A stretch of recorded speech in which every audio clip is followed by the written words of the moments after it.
India news Punjab देख रहे दर्शकों का स्वागत है। मैं हाँ तुहाडे नाल गुरप्रीत सिंह। अज गल करांगे दिल्ली सरकार बनाम केंद्र सरकार। जी हाँ, दिल्ली ते केंद्र सरकार एक बार मुड़ तो आमो सामने नहीं आ कहा जाए कि अरविंद केजरीवाल बनाम मोदी सरकार ये मामला दोबारा तो भख गया है।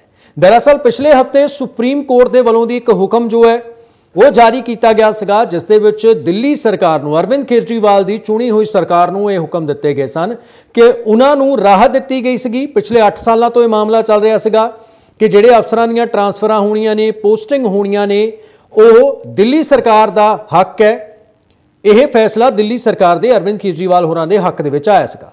पर हफ्ते बाद ही जो है केंद्र सरकार ने एक नवा ऑर्डीनेंस लिया आंदा, जिस तो बाद यह फैसला ही पलट गया जो कि सुप्रीम कोर्ट के वलों दी हुक्म दिते गए सन। सुप्रीम कोर्ट ने जो फैसला सुनाया सीगा वो फैसला ही पलट दिता ते हुण जो केंद्र सरकार वलों नवा ऑर्डीनेंस लेके आंदा गया उस दे विच उप राज्यपाल नूं यानी कि एलजी नूं दोबारा तो दिल्ली का मुखी बना दिता, या कह लीए कि दिल्ली का बॉस बना दिता। ट्रांसफर और पोस्टिंग का फैसला वही लैणगे। हालांकि इसनूं लैके एक कमेटी का गठन किया जाएगा। इस पूरे मामले ते सियासत भखी हुई है, लगातार सवाल चुके जा रहे हैं। अरविंद केजरीवाल निशाना साध रहे हैं। पंजाब के मुख मंत्री भगवंत सिंह मान ने ट्वीट करके सवाल चुके हैं। उधर बीजेपी भी जो है इस पर पलटवार कर रही है। दरअसल एक राष्ट्रीय राजधानी सिविल सेवा अथॉरिटी बनाई जाएगी जिसके 3 मैंबर होंगे, मुख मंत्री, मुख सकत्तर ते गृह सकत्तर। ये तीनों जाने ट्रांसफर ते पोस्टिंग का फैसला लैणगे ते उस तो बाद आखिरी मंजूरी दे लई एलजी दे कोल जो है प्रस्ताव भेजा जाएगा ते आखिरी फैसला एलजी का होगा। इसनूं लैके इस ऑर्डीनेंस दे विच जो है तजवीज़ की गई है। इस ऑर्डीनेंस दे विच मत जो है शामिल की गई है जिसके उत्ते अरविंद केजरीवाल आम आदमी पार्टी बीजेपी ते हमलावर हो गई है। अरविंद केजरीवाल ने इसनूं सीधा सीधा संविधान की उलंघना दस्सिया, सुप्रीम कोर्ट के हुक्मां की उलंघना दस्सिया ते उन्होंने इत्थों तक कह दिता कि प्रधानमंत्री मोदी और बीजेपी नहीं चाहती कि दिल्ली की आम आदमी पार्टी की सरकार लोगों लिए काम करे। अरविंद केजरीवाल की कह रहे हैं वो थानू सुना दिंदे ते बीजेपी ने इसके बाद दे विच इसके विरोध दे विच की कुछ किया वो भी थानू सुणावांगे। पर पहला अरविंद केजरीवाल का बयान सुनाउने। Basic structure of the constitution जो है, कोई भी कानून लाके बेसिक स्ट्रक्चर, कल को अगर कोई ब्रूट मेजॉरिटी आ गई और उसने कह दिया हाँ जनतंत्र खत्म कर दिया उन्होंने संविधान से कि जनतंत्र अब नहीं होगा, वो नहीं कर सकते। ऐसा कानून नहीं आ सकता जो जनतंत्र खत्म कर दे। ऐसा कानून नहीं आ सकता जो फेडरल स्ट्रक्चर है हमारा, सेंटर अलग है, स्टेट्स अलग है, वो खत्म करे। ये सीधे सीधे फेडरल स्ट्रक्चर के ऊपर हमला है। तो इस तरह का कोई कानून भी नहीं आ सकता जो कि फेडरल स्ट्रक्चर के ऊपर हमला हो।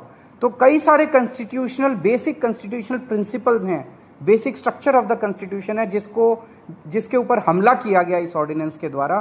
तो ऐसा मानना है कई सारे कानून के जानकारों का कि ये ऑर्डिनेंस जो है या ये अगर कानून की शेप भी लेता है तो ये कोर्ट के अंदर टिकेगा नहीं। ये अध्यादेश दिल्ली के 2 करोड़ लोगों को बीजेपी ने एक तरह से तमाचा मारा है। बीजेपी का कहना है तुम जिस भी सरकार को चुनोगे चुन के देख लो, हम काम नहीं करने देंगे, हम काम रोकेंगे, हम तुम्हारी सरकार को काम नहीं करने देंगे। ये तो दिल्ली के लोगों को का अधिकार है अपनी सरकार चुनने का। भाई संविधान देता है अधिकार कि आप जिस मर्जी को वोट देके चुनो। वो कह रहे हैं कि जिसको भी चुनोगे हम तुमको काम नहीं करने देंगे। आम आदमी पार्टी छोटी पार्टी है, हम बहुत छोटे लोग हैं। देश बड़ा है, देश इंपॉर्टेंट है। कल हम नहीं होंगे, कोई और होगा, लेकिन देश रहेगा। इस तरह से सरेआम जनतंत्र को कुचलना, सुप्रीम कोर्ट को वो दिखाना, ये सही नहीं है। हम इसके खिलाफ सुप्रीम कोर्ट में या वो डालेंगे, इस ऑर्डिनेंस के खिलाफ सुप्रीम कोर्ट जाएंगे। और जब से ये ऑर्डिनेंस आया केवल दिल्ली नहीं देश भर से मेरे पास फ़ोन आ रहे हैं, यहाँ तक कि बीजेपी के कट्टर समर्थक भी कह रहे हैं कि ये तो मोदी जी ने ठीक नहीं किया, ये तो प्रधानमंत्री जी ने ठीक नहीं किया। भाई 2015 में तुम नोटिफिकेशन लेके आए, उसी टाइम ले आते ऑर्डिनेंस, कोई कुछ नहीं कहता। 8 साल के संघर्ष के बाद दिल्ली के लोगों ने संघर्ष किया, आम आदमी पार्टी की सरकार ने संघर्ष किया। संघर्ष करने के बाद सुप्रीम कोर्ट ने जब इतना साफ साफ फैसला दे दिया, उस फैसले को तुम पलट देते हो और तुम कहते हो हम सुप्रीम कोर्ट को नहीं मानते। इसके तो ये तो पूरा देश देख रहा है और पूरा देश कह रहा है ये तो बहुत गलत काम किया इन लोगों ने। पूरी की पूरी लड़ाई अब एक तरह से सुप्रीम कोर्ट वर्सेस सेंटर है। ये केवल दिल्ली सरकार एक छोटी सी चीज हो गई है। उन्होंने तो सीधे सीधे कह दिया, इस तरह से तो ये बहुत खतरनाक चीज है। सुप्रीम कोर्ट कोई भी आदेश पारित करेगा, अगर केंद्र सरकार के खिलाफ पारित करेगा, केंद्र सरकार कानून लाके उसको पलट देगी, उनकी मेजॉरिटी है ना। फिर देश की जनता कहां रह गई? जैसे आप लोगों ने सुना होगा कि वो भी इन्होंने ऑर्डिनेंस लाके किया था, जो ईडी के डायरेक्टर की एक्सटेंशन वाला मामला था, ऑर्डिनेंस लाए थे, लेकिन अब सुप्रीम कोर्ट कह रहा है कि हम उसको, मतलब अभी जजमेंट नहीं आया, लेकिन हियरिंग के दौरान सुप्रीम कोर्ट ने कहा कि हम इसको नहीं मानते। It is obviously Keshwanand Bharti was the basic structure of the constitution. This is basic structure. They are attacking the basic structure of the constitution. मैं दिल्ली की जनता के बीच में जाऊंगा, घर घर जाऊंगा, मैं एक एक घर में जाऊंगा और उनको बताऊंगा कि किस तरह से इन्होंने किया है, आपकी पावर को छीना है। केजरीवाल छोटी चीज है, जनता बड़ी चीज है। एक एक आदमी की, दिल्ली की एक एक आदमी की पावर को छीना है, उसके जनतांत्रिक अधिकार को छीना है। जनता जिंदा कैसे रहेगी? इस तरह की अगर तानाशाही आ जाएगी तो जनता जिंदा कैसे रहेगी? उनके लिए काम कौन करेगा? बड़ी जल्दी हम पूरा प्लान अनाउंस करेंगे। हमारे ना, yes, of course, the whole Aam Aadmi Party will be on the streets in the coming days. 11 मई 2023 का संवैधानिक पीठ का जो फैसला आया, ये अरविंद केजरीवाल ने इतनी भी जरूरत नहीं समझी कि इसे पढ़ ले, और वो इसलिए है कि ये 105 पन्नों का है, 164 इसमें पैराग्राफ है। अब अरविंद केजरीवाल जी तो जो शराब के ठेकेदार हैं, उनके साथ ही समय बिताते हैं। कैसे एक शराब नीति ठेकेदारों से पूछ के लाएंगे, भ्रष्टाचार करेंगे। कट्टर बेईमान तो आप हैं अरविंद केजरीवाल जी, लेकिन आज जो आपकी सूरत देखी तो इसलिए भी दुख हुआ कि आपने कहा एक एलजी को बैठा दिया है। अरविंद केजरीवाल जी, बहुत सम्मान से आपसे एक बात कहते हैं, जिस संविधान ने आपको मुख्यमंत्री बनाया है, उसी संविधान के तहत दिल्ली में एलजी नियुक्त हुए हैं। तो अगर आप ऐसे शब्दों का प्रयोग करेंगे, उनका सम्मान नहीं करेंगे, तो जनता आपका सम्मान भी नहीं करेगी। ਸੋ ਵਾਰ ਪਲਟਵਾਰ ਜੋ ਹੈ ਉਹ ਕੀਤਾ ਜਾ ਰਿਹਾ। ਆਖਰ ਇਸ ਦੇ ਪਿੱਛੇ ਦੀ ਵਜ੍ਹਾ ਕੀ ਹੈ? ਕੌਣ ਸੱਚਾ ਹੈ, ਕੌਣ ਗਲਤ ਕਰ ਰਿਹਾ ਹੈ? ਕਿ ਸੱਚਮੁੱਚ ਹੀ ਸੁਪਰੀਮ ਕੋਰਟ ਦੇ ਹੁਕਮਾਂ ਦੀਆਂ ਧੱਜੀਆਂ ਚੋਂ ਨੇ ਉਹ ਕੇਂਦਰ ਸਰਕਾਰ ਉਡਾ ਰਹੀ ਹੈ? ਇਸ ਦੇ ਮਹਿਮਾਨ ਸਾਡੇ ਨਾਲ ਜੁੜ ਗਏ ਨੇ, ਉਹਨਾਂ ਦਾ ਰੁਖ ਵੀ ਜਾਣਾਂਗੇ ਕਿ ਆਖਰ ਉਹ ਕੀ ਕੁਝ ਸੋਚਦੇ ਨੇ। ਸਾਡੇ ਨਾਲ ਬੀਜੇਪੀ ਦੇ ਵੱਲੋਂ ਦੀ ਲੋਕੇਸ਼ ਨਾਰੰਗ ਜੀ ਜੁੜ ਗਏ ਨੇ, ਆਮ ਆਦਮੀ ਪਾਰਟੀ ਵੱਲੋਂ ਬਿਕਰਮਜੀਤ ਸਿੰਘ ਪਾਸੀ ਸਾਡੇ ਨਾਲ ਜੁੜੇ ਨੇ, ਕਾਂਗਰਸ ਦੇ ਵੱਲੋਂ ਦੀ ਜਸਵਿੰਦਰ ਸਿੰਘ ਸਿੱਖਾਂ ਵਾਲਾ ਸਾਡੇ ਨਾਲ ਜੁੜੇ ਨੇ। ਤੁਹਾਡੇ ਸਾਰੇ ਮਹਿਮਾਨਾਂ ਦਾ ਬਹੁਤ-ਬਹੁਤ ਸਵਾਗਤ ਹੈ। ਲੋਕੇਸ਼ ਜੀ, ਪਹਿਲਾ ਸਵਾਲ ਤੁਹਾਡੇ ਤੋਂ ਹੀ ਹੈ कि आखिर तुसी दिल्ली दी चुनी हुई सरकार नूं, बीजेपी जो है, केंद्र सरकार जो है, वो क्यों नहीं काम करन दे रही? पिछले हफ्ते ही सुप्रीम कोर्ट का एक ऑर्डर आया सीगा, उसनूं बदलण दे लई हुणे ऑर्डीनेंस लियाउण दी की जरूरत पैगी? देखो गुरप्रीत जी, ऐसा है कि दिल्ली दे विच आपां सब नूं पता है कि एक वो सरकार है जिहड़ी पूर्ण सरकार नहीं है। 1991 ਦੇ ਵਿੱਚ ਜਿਹੜਾ ਲਾਅ ਇਹ ਬਣਿਆ ਸੀਗਾ, ਉਹਦੇ ਅਕੋਰਡਿੰਗ ਹੀ ਦਿੱਲੀ ਅਸੈਂਬਲੀ ਦੀ ਚੋਣ ਹੁੰਦੀ ਆ ਜੀ। ਉਹਦੇ ਅਕੋਰਡਿੰਗ ਹੀ ਦਿੱਲੀ ਅਸੈਂਬਲੀ ਦੀਆਂ ਪਾਵਰਸ ਲਿਖੀਆਂ ਹੋਈਆਂ ਨੇ। ਮੁੱਖ ਮੰਤਰੀ ਦੀ ਕੀ ਪਾਵਰ ਹੈ, ਵਿਧਾਇਕ ਦੀ ਕੀ ਪਾਵਰ ਹੈ, ਐਲਜੀ ਦੀ ਕੀ ਪਾਵਰ ਆ। ਔਰ ਇਹ ਸਾਰਾ ਕੁਝ ਅਸੀਂ ਨਹੀਂ ਬਣਾਇਆ, ਪਿਛਲੀ ਸਰਕਾਰਾਂ ਨੇ ਬਣਾਇਆ। ਔਰ ਇੱਥੇ ਮੈਂ ਤੁਹਾਨੂੰ ਇੱਕ ਗੱਲ ਹੋਰ ਜ਼ਰੂਰ ਕਹਿ ਦਿਆਂ ਕਿ ਦਿੱਲੀ ਦੇ ਵਿੱਚ ਭਾਰਤੀ ਜਨਤਾ ਪਾਰਟੀ ਦੀ ਵੀ ਸਰਕਾਰ ਰਹੀ ਹੈ। ਮਦਨ ਲਾਲ ਖੁਰਾਨਾ ਜੀ ਮੁੱਖ ਮੰਤਰੀ ਰਹੇ ਨੇ, ਆਪਣਾ ਸੁਸ਼ਮਾ ਸਵਰਾਜ ਸਿੰਘ ਵਰਮਾ ਰਹੇ ਨੇ, ਸਾਹਿਬ ਸਿੰਘ ਵਰਮਾ ਰਹੇ ਨੇ, ਔਰ ਉਦੋਂ ਕੇਂਦਰ 'ਚ ਕਾਂਗਰਸ ਦੀ ਸਰਕਾਰ ਸੀ। ਕਦੀ ਕੋਈ ਟਸਲ ਨਹੀਂ ਹੋਇਆ, ਇਹੀ ਸੰਵਿਧਾਨ ਸੀ, ਇਹੀ ਪਾਵਰ ਸੀ। ਦੋਨੋਂ ਸਰਕਾਰਾਂ ਅੱਛੇ ਤਰੀਕੇ ਨਾਲ ਕੰਮ ਕਰ ਰਹੀਆਂ ਸੀ। ਔਰ ਇੱਥੇ ਹੀ ਨਹੀਂ, ਜਦੋਂ ਸ਼ੀਲਾ ਦੀਕਸ਼ਿਤ ਜੀ ਦੀ ਪਹਿਲੇ 5 ਸਾਲ ਸਰਕਾਰ ਸੀ, ਉਦੋਂ ਅਟਲ ਬਿਹਾਰੀ ਵਾਜਪੇਈ ਜੀ ਪ੍ਰਧਾਨ ਮੰਤਰੀ ਸੀ ਜੀ। ਕਿਸੇ ਤਰ੍ਹਾਂ ਦਾ ਕੋਈ ਟਸਲ ਦੇਖਣ ਨੂੰ ਨਹੀਂ ਮਿਲਿਆ। ਤੇ ਪਹਿਲਾਂ ਤਾਂ ਮੇਰਾ ਤੁਹਾਨੂੰ ਇਹ ਕਹਿਣਾ ਕਿ ਜਦੋਂ ਆਪਾਂ ਸਾਰਿਆਂ ਨੂੰ ਪਤਾ ਹੈ ਕਿ ਦਿੱਲੀ ਦੇ ਵਿੱਚ ਪੂਰਨ ਰਾਜ ਦਾ ਦਰਜਾ ਨਹੀਂ ਹੈ, यूनियन टैरेटरी आ, जिथे कि पावर्स डिफाइंड ने। चीफ मिनिस्टर की कहते ने ये लोगों नूं जिहड़े चुनाव लड़ते ने उन्हां नूं भी पता है, जिहड़े लोग वोट पाते ने उन्हां नूं भी पता है, और ये सब जनतक है चीज़ां। इस चीज़ ते कोई इशू नहीं है। दूसरी गल जिहड़ी आ जांदी आ कि आपां जिहड़ा केजरीवाल साहब और ये सारे 2 दिन तो ड्रामा कर रहे ने, मैं तुहानूं उसदा जवाब देना चाहना कि ये कुछ नहीं, सिर्फ और सिर्फ केजरीवाल साहब जी की एक सत्ता की लालसा आ, जिहदे लई वो किसी भी हद तक जा सकते हैं जी। देखो गुरप्रीत जी, मैं तुहानूं उदाहरण के तौर पर समझाना कि दिल्ली दे विच मुख मंत्री तो है ने अरविंद केजरीवाल साहब, ਪਰ ਉਹ ਕਿਸੇ ਫਾਈਲ ਤੇ ਸਾਈਨ ਨਹੀਂ ਕਰਦੇ, ਇੱਕ ਵੀ ਫਾਈਲ ਤੇ ਸਾਈਨ ਨਹੀਂ ਕਰਦੇ ਬਿਨਾਂ ਪੋਰਟਫੋਲੀਓ ਦੇ ਮੁੱਖ ਮੰਤਰੀ ਨੇ, ਬਿਨਾਂ ਪੋਰਟਫੋਲੀਓ ਦੇ ਮੰਤਰੀ ਨੇ। ਸਾਈਨ ਕਿਉਂ ਨਹੀਂ ਕਰਦੇ? ਕਿਉਂਕਿ ਉਹਨਾਂ ਦੀ ਲਾਲਸਾ ਹੋਰ ਤਰੀਕੇ ਦੀ ਭ੍ਰਸ਼ਟਾਚਾਰ ਕਰੇ ਬਿਨਾਂ ਰਹਿ ਨਹੀਂ ਸਕਦੇ। ਪਰ ਉਹਨਾਂ ਦੇ ਸਾਈਨਾਂ ਦੇ ਨਾਲ ਭ੍ਰਸ਼ਟਾਚਾਰ ਨਾ ਹੋ ਜਾਏ ਤਾਂ ਜਿਹੜੇ ਉਹਨਾਂ ਦੀ ਕੈਬਨਿਟ ਦੇ ਬਾਕੀ ਮੰਤਰੀ ਨੇ ਉਹਨਾਂ ਰਾਹੀਂ ਭ੍ਰਸ਼ਟਾਚਾਰ ਕਰਾਉਂਦੇ ਨੇ, ਆਪ ਉਹਦੇ ਕਿੰਗ ਪਿਨ ਨੇ, ਪੈਸਾ ਆਪ ਲੈ ਜਾਂਦੇ ਨੇ ਤੇ ਜੇਲ੍ਹ ਮੰਤਰੀ ਜਾਂਦੇ ਨੇ। ਜੋ ਆਪਾਂ ਦੇਖਿਆ ਸਤਿੰਦਰ ਜੈਨ ਜੀ ਗਏ ਜਾਂ ਮਨੀਸ਼ ਸਿਸੋਦੀਆ ਜੀ ਗਏ। ਹੁਣ ਉਹ ਲਾਲਸਾ ਤਾਂ ਉਹਨਾਂ ਦੀ ਆਪਣੀ ਤਾਂ ਠੀਕ ਹੈ। ਪਰ ਨਾਰੰਗ ਸਾਹਿਬ ਠੀਕ ਹੈ, ਤੁਸੀਂ ਕਹਿ ਰਹੇ ਹੋ ਪੁਰਾਣਾ 1991 ਦਾ ਲਾਅ ਚੱਲਦਾ ਪਿਆ ਸੀਗਾ, ਪਰ ਹੁਣ ਜਿਹੜਾ ਪਿਛਲੇ ਹਫਤੇ ਸੁਪਰੀਮ ਕੋਰਟ ਨੇ ਫੈਸਲਾ ਸੁਣਾ ਕੇ ਗੱਲ ਖਤਮ ਕਰ ਡਿਫਾਈਨ ਕਰ ਦਿੱਤਾ। ਮੈਂ 2 ਮਿੰਟ 'ਚ ਗੱਲ ਖਤਮ ਜੀ ਬਿਲਕੁਲ ਕਰੋ। ਕੇਜਰੀਵਾਲ ਸਾਹਿਬ ਪੜ੍ਹੇ ਲਿਖੇ IRS ਅਫਸਰ ਨੇ, ਪਰ ਫਾਈਲ ਤੇ ਸਾਈਨ ਕਰਨ ਤੋਂ ਡਰਦੇ ਨੇ। ਔਰ ਜਦੋਂ ਗੱਲ ਆ ਜਾਂਦੀ ਹੈ ਤਾਂ ਮੋਦੀ ਸਾਹਿਬ ਨੂੰ ਕਹਿੰਦੇ ਨੇ ਕਿ ਘੱਟ ਪੜ੍ਹਿਆ ਲਿਖਿਆ ਇਸ ਲਈ ਇਦਾਂ ਦੇ ਫੈਸਲੇ ਲੈ ਰਿਹਾ। ਜਿੱਥੇ ਇੱਕ ਪੜ੍ਹਿਆ ਲਿਖਿਆ ਮੁੱਖ ਮੰਤਰੀ ਨਾਕਾਮਯਾਬ ਔਰ ਨਿਕੰਮਾ ਸਾਬਤ ਹੋ ਰਿਹਾ ਇਸ ਕਦਰ ਕਿ ਉਹ ਫਾਈਲ ਤੇ ਸਾਈਨ ਨਹੀਂ ਕਰਦਾ, ਡਰਦਾ, ਤੇ ਉਹ ਦੂਸਰਿਆਂ ਤੇ ਸਵਾਲ ਚੁੱਕਣ ਦਾ ਉਹਨੂੰ ਕੋਈ ਨੈਤਿਕ ਹੱਕ ਨਹੀਂ। ਹੁਣ ਜਿਹੜਾ ਲਾਸਟ ਤੁਹਾਡਾ ਸਵਾਲ ਹੈ ਜੀ ਸੁਪਰੀਮ ਕੋਰਟ ਦੀ ਜਜਮੈਂਟ ਆਈ, ਠੀਕ ਹੈ ਜੀ। ਦੇਖੋ ਸੁਪਰੀਮ ਕੋਰਟ ਦੀ ਜਜਮੈਂਟ ਆਈ ਹੈ, ਉਹ ਜਜਮੈਂਟ ਦੇ 95 ਨੰਬਰ ਪੈਰਾ 'ਚ ਤੁਸੀਂ ਪੜ੍ਹੋ। ਉਹਨਾਂ ਨੇ ਲਿਖਿਆ ਕਿ ਜੇ ਕੇਂਦਰ ਸਰਕਾਰ ਚਾਹਵੇ ਤਾਂ ਇਹਦੇ 'ਚ ਅਮੈਂਡਮੈਂਟ ਕਰ ਸਕਦੀ ਹੈ, ਉਹਨੂੰ ਰਾਈਟ ਹੈ। ਔਰ ਉਹ ਸੰਵਿਧਾਨ ਦੇ ਮੁਤਾਬਕ ਇਹਦੇ 'ਚ ਅਮੈਂਡਮੈਂਟ ਕੀਤੀ ਗਈ ਆ। ਔਰ ਅਮੈਂਡਮੈਂਟ ਦੇ ਵਿੱਚ ਕੇਜਰੀਵਾਲ ਸਾਹਿਬ ਦੀ ਪਾਵਰਸ ਵਧਾਈਆਂ ਗਈਆਂ ਨੇ। ਪਹਿਲਾਂ ਉਹਨਾਂ ਕੋਲ ਕੋਈ ਡਾਇਰੈਕਟ ਪਾਵਰ ਨਹੀਂ ਸੀ। ਹੁਣ ਜਿਹੜੀ 3 ਮੈਂਬਰ ਉਹਨਾਂ ਨੇ ਕਮੇਟੀ ਬਣਾਈ ਆ, ਉਹਦੇ 'ਚ ਇੱਕ ਦਿੱਲੀ ਦਾ ਚੀਫ ਮਿਨਿਸਟਰ, ਉੱਥੇ ਦਾ ਜਿਹੜਾ ਚੀਫ ਸੈਕਟਰੀ ਔਰ ਹੋਮ ਗ੍ਰਹਿ ਸਕੱਤਰ, ਹਾਂਜੀ ਠੀਕ ਹੈ, ਇਹ ਸਾਰੇ ਜਣੇ ਮਿਲ ਕੇ ਡਿਸਾਈਡ ਕਰਨਗੇ ਉਹ ਬਹੁਮਤ ਦਾ ਫੈਸਲਾ ਜਿਹੜਾ ਮੰਨਿਆ ਜਾਏਗਾ। ਠੀਕ ਹੈ ਜੀ। ਤੇ ਇਹਨਾਂ ਦੀ ਪਾਵਰ ਵੀ ਵਧਾਈ ਗਈ ਆ। ਔਰ ਦੇਖੋ ਜਿਹੜੀ ਗੱਲ ਕਰਦੇ ਨੇ ਕਿ ਸੁਪਰੀਮ ਕੋਰਟ ਨੂੰ ਕੋਈ ਸੁਪਰਸੀਡ ਨਹੀਂ ਕੀਤਾ ਗਿਆ, ਜਦੋਂ ਪਾਰਲੀਮੈਂਟ ਸੈਸ਼ਨ ਦੇ ਵਿੱਚ ਨਾ ਹੋਵੇ ਗੁਰਪ੍ਰੀਤ ਜੀ ਤਾਂ ਆਰਡੀਨੈਂਸ ਦੇ ਨਾਲ ਕੋਈ ਵੀ ਸਰਕਾਰ ਇਹ ਅਮੈਂਡਮੈਂਟ ਲਿਆ ਸਕਦੀ ਹੈ। ਉਹਨੂੰ 6 ਮਹੀਨੇ 'ਚ ਪਾਸ ਕਰਨਾ ਜ਼ਰੂਰੀ ਹੁੰਦਾ। ਤੇ ਕਿਤੇ ਨਾ ਕਿਤੇ ਇਹ ਗਲਤ ਮਿਸਗਾਈਡ ਕਰ ਰਹੇ ਨੇ। ਠੀਕ ਹੈ। ਸੋ ਤੁਸੀਂ ਕਹਿ ਰਹੇ ਹੋ ਕਿ ਉਹ ਮਿਸਗਾਈਡ ਕਰ ਰਹੇ ਨੇ, ਉਹਨਾਂ ਨੇ ਪ੍ਰੋਪਰ ਤਰੀਕੇ ਨਾਲ ਨਹੀਂ ਪੜ੍ਹਿਆ। ਬਿਕਰਮਜੀਤ ਜੀ, ਨਾਰੰਗ ਸਾਹਿਬ ਵੀ ਇਹੀ ਕਹਿ ਰਹੇ ਨੇ। ਹੁਣੇ ਆਪਾਂ ਬੀਜੇਪੀ ਦੇ ਕੌਮੀ ਬੁਲਾਰੇ ਗੌਰਵ ਭਾਟੀਆ ਨੂੰ ਵੀ ਸੁਣ ਰਹੇ ਸਨ, ਉਹਨਾਂ ਨੇ ਵੀ ਇਹੀ ਕਿਹਾ ਕਿ ਤੁਸੀਂ ਪ੍ਰੋਪਰ ਤਰੀਕੇ ਦੇ ਨਾਲ ਜਿਹੜਾ ਉਹ 105 ਪੇਜਾਂ ਵਾਲਾ ਫੈਸਲਾ ਆਇਆ ਸੀਗਾ ਸੁਪਰੀਮ ਕੋਰਟ ਦੀ ਬੈਂਚ ਦਾ, ਉਹ ਤੁਸੀਂ ਸਹੀ ਤਰੀਕੇ ਦੇ ਨਾਲ ਨਹੀਂ ਪੜ੍ਹਿਆ। ਉਹ ਤਾਂ ਕਹਿ ਰਹੇ ਨੇ ਜ਼ਿਆਦਾ ਪਾਵਰਸ ਦਿੱਤੀਆਂ ਗਈਆਂ ਨੇ, ਤੁਸੀਂ ਕਹਿ ਰਹੇ ਹੋ ਪਾਵਰਸ ਖੋਈਆਂ ਜਾ ਰਹੀਆਂ ਨੇ। ਦੇਖੋ ਗੁਰਪ੍ਰੀਤ ਜੀ, ਮੈਨੂੰ ਨਹੀਂ ਪਤਾ ਇਹਨਾਂ ਨੇ ਕਿਹੜੇ ਚਸ਼ਮੇ ਨਾਲ ਪੜ੍ਹ ਲਿਆ ਬੀਜੇਪੀ ਵਾਲਿਆਂ ਨੇ, ਜਿਹੜਾ ਚਸ਼ਮਾ ਨਾ ਕਿਸੇ ਚੈਨਲ ਵਾਲਿਆਂ ਨੂੰ, ਨਾ ਜਰਨਲਿਸਟ ਨੂੰ, ਨਾ ਆਮ ਆਦਮੀ ਪਾਰਟੀ ਨੂੰ, ਨਾ ਵਕੀਲਾਂ ਨੂੰ ਮਿਲਿਆ।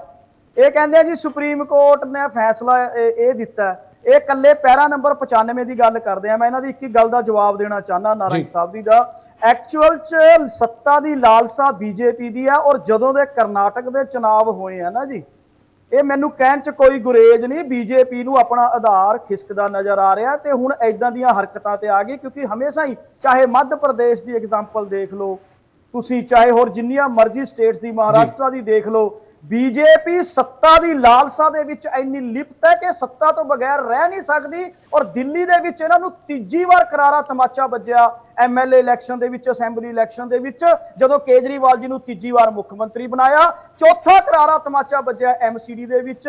ਤੇ ਬੀਜੇਪੀ LG ਦੇ ਰਾਹੀਂ ਕੰਟਰੋਲ ਰੱਖਣਾ ਚਾਹੁੰਦੀ ਹੈ। ਹੁਣ ਮੈਂ ਗੁਰਪ੍ਰੀਤ ਜੀ ਇਹਨਾਂ ਨੂੰ ਇੱਕ ਗੱਲ ਦਾ ਮੈਂ ਜਵਾਬ ਦੇਣਾ ਚਾਹੁੰਦਾ। ਇਹ ਕਹਿੰਦੇ ਆ ਜੀ ਕਿ ਪੈਰਾ ਨੰਬਰ 95 ਦੇ ਵਿੱਚ ਅਮੈਂਡਮੈਂਟ ਦੀ ਗੱਲ ਆਈ ਹੈ, ਤੇ ਫਿਰ ਪਾਰਲੀਮੈਂਟ ਦੇ ਵਿੱਚ ਲੈ ਕੇ ਆਉਂਦੇ ਅਮੈਂਡਮੈਂਟ। ਤੁਸੀਂ ਤਾਂ ਚੋਰ ਰਸਤਾ ਚੁਣਿਆ, ਤੁਸੀਂ ਤਾਂ ਰਸਤਾ ਵੀ ਉਸ ਦਿਨ ਚੁਣਿਆ ਜਿੱਦਣ ਸੁਪਰੀਮ ਕੋਰਟ ਦੀ ਛੁੱਟੀਆਂ ਸ਼ੁਰੂ ਹੋ ਗਈਆਂ। ਰਾਤ ਨੂੰ ਤੁਸੀਂ ਆਰਡੀਨੈਂਸ ਪਾਸ ਕਰ ਰਹੇ ਹੋ। ਤੁਸੀਂ ਚੋਰਾਂ ਦੀ ਤਰ੍ਹਾਂ ਪਾਵਰ ਖੋ ਰਹੇ ਹੋ ਲੋਕਾਂ ਦੀ ਚੁਣੀ ਹੋਈ ਸਰਕਾਰ ਤੋਂ। ਸੁਪਰੀਮ ਕੋਰਟ ਦਾ ਫੈਸਲਾ ਕੀ ਸੀ? ਇਹ 95 ਨੰਬਰ ਪੈਰੇ ਨੂੰ ਸਿਰਫ ਇੱਕ ਅਮੈਂਡਮੈਂਟ ਦੀ ਗੱਲ ਕਰਦੇ ਆ। ਅਸੀਂ ਪਾਰਲੀਮੈਂਟ 'ਚ ਫੇਸ ਕਰਨ ਨੂੰ ਤਿਆਰ ਆ ਅਮੈਂਡਮੈਂਟ, ਤੁਸੀਂ ਲੈ ਕੇ ਆਂਦੇ। ਤੁਸੀਂ ਇਹ ਆਰਡੀਨੈਂਸ ਫਿਰ ਕਿਉਂ ਰਾਤੋਂ ਰਾਤ ਕੀਤਾ? ਮੈਂ ਤੁਹਾਨੂੰ ਇੱਕ ਚੀਜ਼ ਦੱਸਦਾ ਗੁਰਪ੍ਰੀਤ ਜੀ, ਸੁਪਰੀਮ ਕੋਰਟ ਨੇ ਕਲੀਅਰ ਕਿਹਾ the Delhi government has legislative and executive powers over administrative services in the national capital। ਇਹ ਹੈ ਸੁਪਰੀਮ ਕੋਰਟ ਦੀ ਜੱਜਮੈਂਟ। ਕੱਲੇ 95 ਨੰਬਰ ਪੈਰੇ ਦੀ ਗੱਲ ਨਾ ਕਰੋ। ਸੁਪਰੀਮ ਕੋਰਟ ਨੇ ਕਲੀਅਰ ਕਿਹਾ governance of states can not be taken over by union and must see importance of federalism. Supreme court ਨੇ ਕਲੀਅਰ ਕਿਹਾ। ਹੁਣ ਮੈਂ ਤੁਹਾਨੂੰ ਇਹਦੀ ਕਹਾਣੀ ਦੱਸਦਾ ਕੀ ਹੈ ਜਿਹੜੀ ਚੀਜ਼ਾਂ ਲੁਕੋ ਰਹੇ ਆ। 2015 ਦੇ ਵਿੱਚ ਇਹਨਾਂ ਨੇ ਯੂਨੀਅਨ ਹੋਮ ਮਿਨਿਸਟਰੀ ਨੇ ਇੱਕ ਨੋਟੀਫਿਕੇਸ਼ਨ ਜਾਰੀ ਕੀਤਾ ਸੀ। ਉਹ ਸੀਗਾ lieutenant governor of Delhi shell exercise control over services, ਕਿ ਸਰਵਿਸਿਜ਼ ਦੇ ਉੱਤੇ ਲੈਫਟੀਨੈਂਟ ਗਵਰਨਰ ਦਾ ਕੰਟਰੋਲ ਹੋਵੇਗਾ।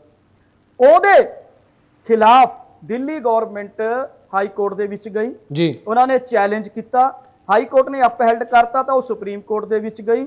ਸੁਪਰੀਮ ਕੋਰਟ ਦੇ ਡਬਲ ਬੈਂਚ ਨੇ ਕਨਸਟੀਟਿਊਸ਼ਨਲ ਬੈਂਚ ਨੂੰ ਇਹ ਰੈਫਰ ਕਰਤਾ। ਹਾਂਜੀ, ਕਨਸਟੀਟਿਊਸ਼ਨ ਬੈਂਚ ਦੇ ਹੈੱਡ ਕੌਣ ਸੀਗੇ? ਸਾਡੇ ਮਾਨਯੋਗ ਚੀਫ ਜਸਟਿਸ ਚੰਦਰਚੂੜ ਜੀ। ਚੰਦਰਚੂੜ ਜੀ।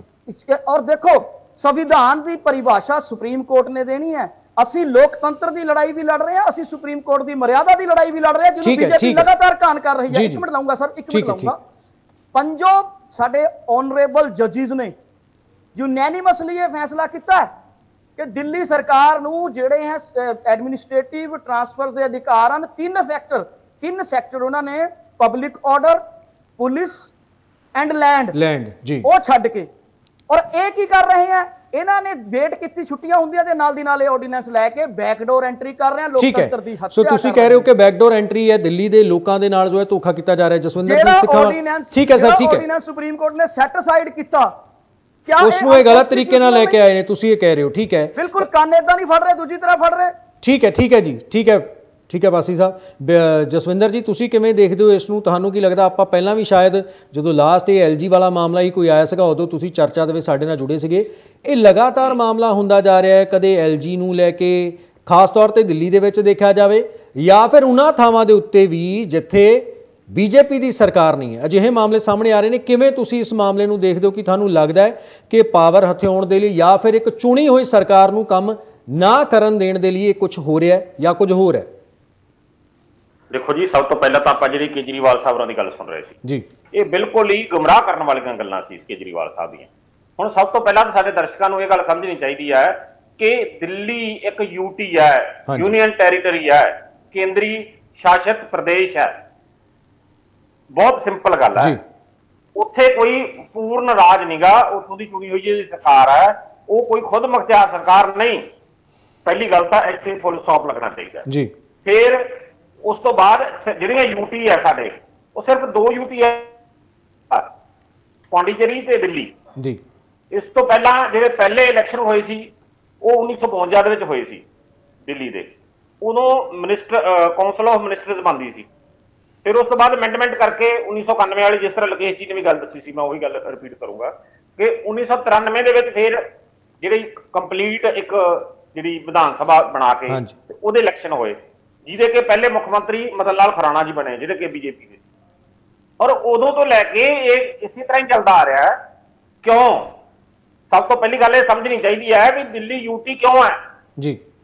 ਜੇ ਦਿੱਲੀ ਦੀ ਵੀ ਜਿਵੇਂ ਇਹ ਡਿਮਾਂਡ ਕਰ ਰਹੇ ਆ ਕੇਜਰੀਵਾਲ ਸਾਹਿਬ ਵੀ ਸਾਨੂੰ ਪੂਰਨ ਦਰਜਾ ਦਿੱਤਾ ਜਾਵੇ, ਤੇ ਜੇ ਦਿੱਲੀ ਦੀ ਪੁਲਿਸ ਵੀ ਉਹਨਾਂ ਨੂੰ ਦੇ ਦਈਏ, ਤੇ ਹੁਣ ਯਾਦ ਆ ਨਾ ਵੀ ਗੁਲਸ਼ਨ ਬੱਗੇ ਨੂੰ ਕਿਵੇਂ ਲਿਆ ਸੀ ਫੜ ਕੇ, ਇਹ ਯਾਦ ਆ ਨਾ ਕੁਮਾਰ ਵਿਸ਼ਵਾਸ ਨੂੰ ਕਿਵੇਂ ਲਿਆ ਸੀ ਫੜ ਕੇ, ਇਹ ਯਾਦ ਆ ਨਾ ਦਿੱਲੀ ਆਪਣੇ ਜਲੰਧਰ ਵਾਲੇ ਇਲੈਕਸ਼ਨਾਂ ਦੇ ਵਿੱਚ ਸਰਪੰਚਾਂ ਨੂੰ ਤੇ ਜ਼ਿਲ੍ਹਾ ਪ੍ਰੀਸ਼ਦ ਮੈਂਬਰਾਂ ਨੂੰ ਕਿਵੇਂ ਡਰਾ ਕੇ ਪੁਲਿਸ ਦੇ ਰਾਹੀਂ ਤੇ ਇਹਨਾਂ ਨੇ ਜੁਆਇਨ ਕਰਾਈ ਆਮ ਆਦਮੀ ਪਾਰਟੀ।